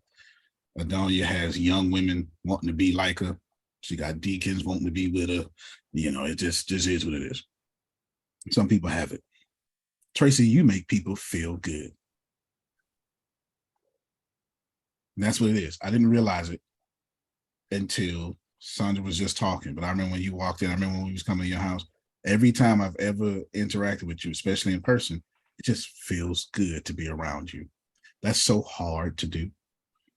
That's because she let me know that the value that I thought for myself, that Sandra was giving to herself. I walk around daily giving myself motivational speaks, motivational comments, because you used to didn't want to cut your camera on. Yeah. She used to didn't want to cut her camera on. I'm still healing forward, and I refuse to stop. So when we had that interview, she valued my validation for myself. And she was not playing, she was for real. I'm here for you. I agree. It wasn't it just changed everything. I agree. So I got an idea. Tracy, you gonna be here tomorrow too? It's summertime. You off right? You gonna be here tomorrow? All right, this is what we're gonna do. Let's do a part 2. Tracy tomorrow. Not because we run out of time, but I believe if we keep going with you until complete, I believe your problem and your course and because you're actually, everybody's doing something, but you're so far out there now, you're drowning, which is winning. That's what winning is. Winning is drowning and learning how to burp and swim. That's what winners do. That's what winners do. You cannot win on land. You got to throw yourself out there and learn how to swim. I believe if we do this, we would touch almost every one of these squares, because Adonia's got a course and Janet's releasing the whole product. I believe if we do this, you would, because this was helpful, right, Janice? Because she answered her stuff is like giving, like, because Agent back there taking notes. I told Agent don't be playing with y'all. Agent be back there taking notes. Come Tuesday, she's gonna be running circles around all of y'all. Don't worry about it. Because we can come up with prompts, we can come up with stuff, duplicate your material, etc. So we'll stop right here. Remind me tomorrow, Grace, to explain. I want to start with monthly subscriptions, but not. And I want to follow Adonia's advice. I don't want you to worry about what you need. You may get it tonight. Who cares? It's the model. When I tell you need monthly subscription, I'm not talking about what you need because I'm saying so. I'm talking about the business model. That's what I'm talking about. See, Instagram didn't make no money until Facebook bought it and created the business model of having sponsored content. So that didn't exist. We're so used to it now, but into Facebook, nobody, think about it. If you was posting pictures, everybody was like, well, how are we gonna see ads if it's just pictures? Because ads were videos. Instagram created a business model, and you need to know going in the business model. ChatGPT created a business model, $20 for ChatGPT 4. Everybody else thought they're going to charge us. They're going to take it away. They didn't. They didn't take it away. They just said, well, y'all get the slow one. You know, the service. They got more service now, you know, since it's easier. But they got their business model. So I want you to go into your company with a business model, please. For the love of God, I've made these mistakes. That's why I'm not reduplicating. I'm not doing them with Rhino Leg, and I'm working on something major. Just I can't even say nothing right now. I can't even say nothing. That's why I'm not doing these mistakes, because me, Phil, Susan, Deanna, Grace deserve to roll around in cash. Me and Adonia, I got a briefcase to give to Adonia. A heavy one. Go and take that. You understand? Go and take that. Where's the wine? Let's sip over this briefcase of its contents. Count it like your daddy did. My daddy said they counted his money every morning. That was his law of attraction. Every morning. Count it. That's why I'm not making these same mistakes. Don't go into this without a business. Don't go in here wanting to change the world without having a business model to change your bank account. Don't do it. Don't do it. It's too much. It's too painful. It's too painful. God wants you paid. Wait a minute. Wait a minute. I don't know if you saw our faces, but say that again. Don't go into say that again. Don't go into your business trying to change the world without creating a business model to where you're not changing your bank account. It's important. It's vital, because, and some of us know about this, you'll get an engagement and can't even fly out to do it. And it's like your big break. I remember being so broke. I had this big opportunity to go to Houston, for God's sake. But I had no gas at home. None. And I missed that engagement. And it was a big deal. It was like TV. Anyway. And that person stopped fooling me because I missed the engagement. I didn't try to. I was just in a season to where I couldn't get $20 of gas. That was 2012. I'm not gonna never forget. But look at you now. That's right. That's right. It motivated the hell out of me. Mr. Smith, it will not happen to you again. You better watch it, Jerome. You better watch it. Okay. That hurt me so bad. I promise this ain't gonna never happen again. So Jerome was spot on. That hurt me so bad. I lost sleep over that. Like, I lost sleep. It took me, that was Sunday. The governor, not the governor, like the mayor, somebody, whatever it was at a mega church. It had a bunch of famous people was gonna be there. And I wasn't the main attraction, but I was like the second main attraction, which is the worst. Like, that's even the worst spot to put me in, because I'm just gonna steal the show anyway and get in trouble.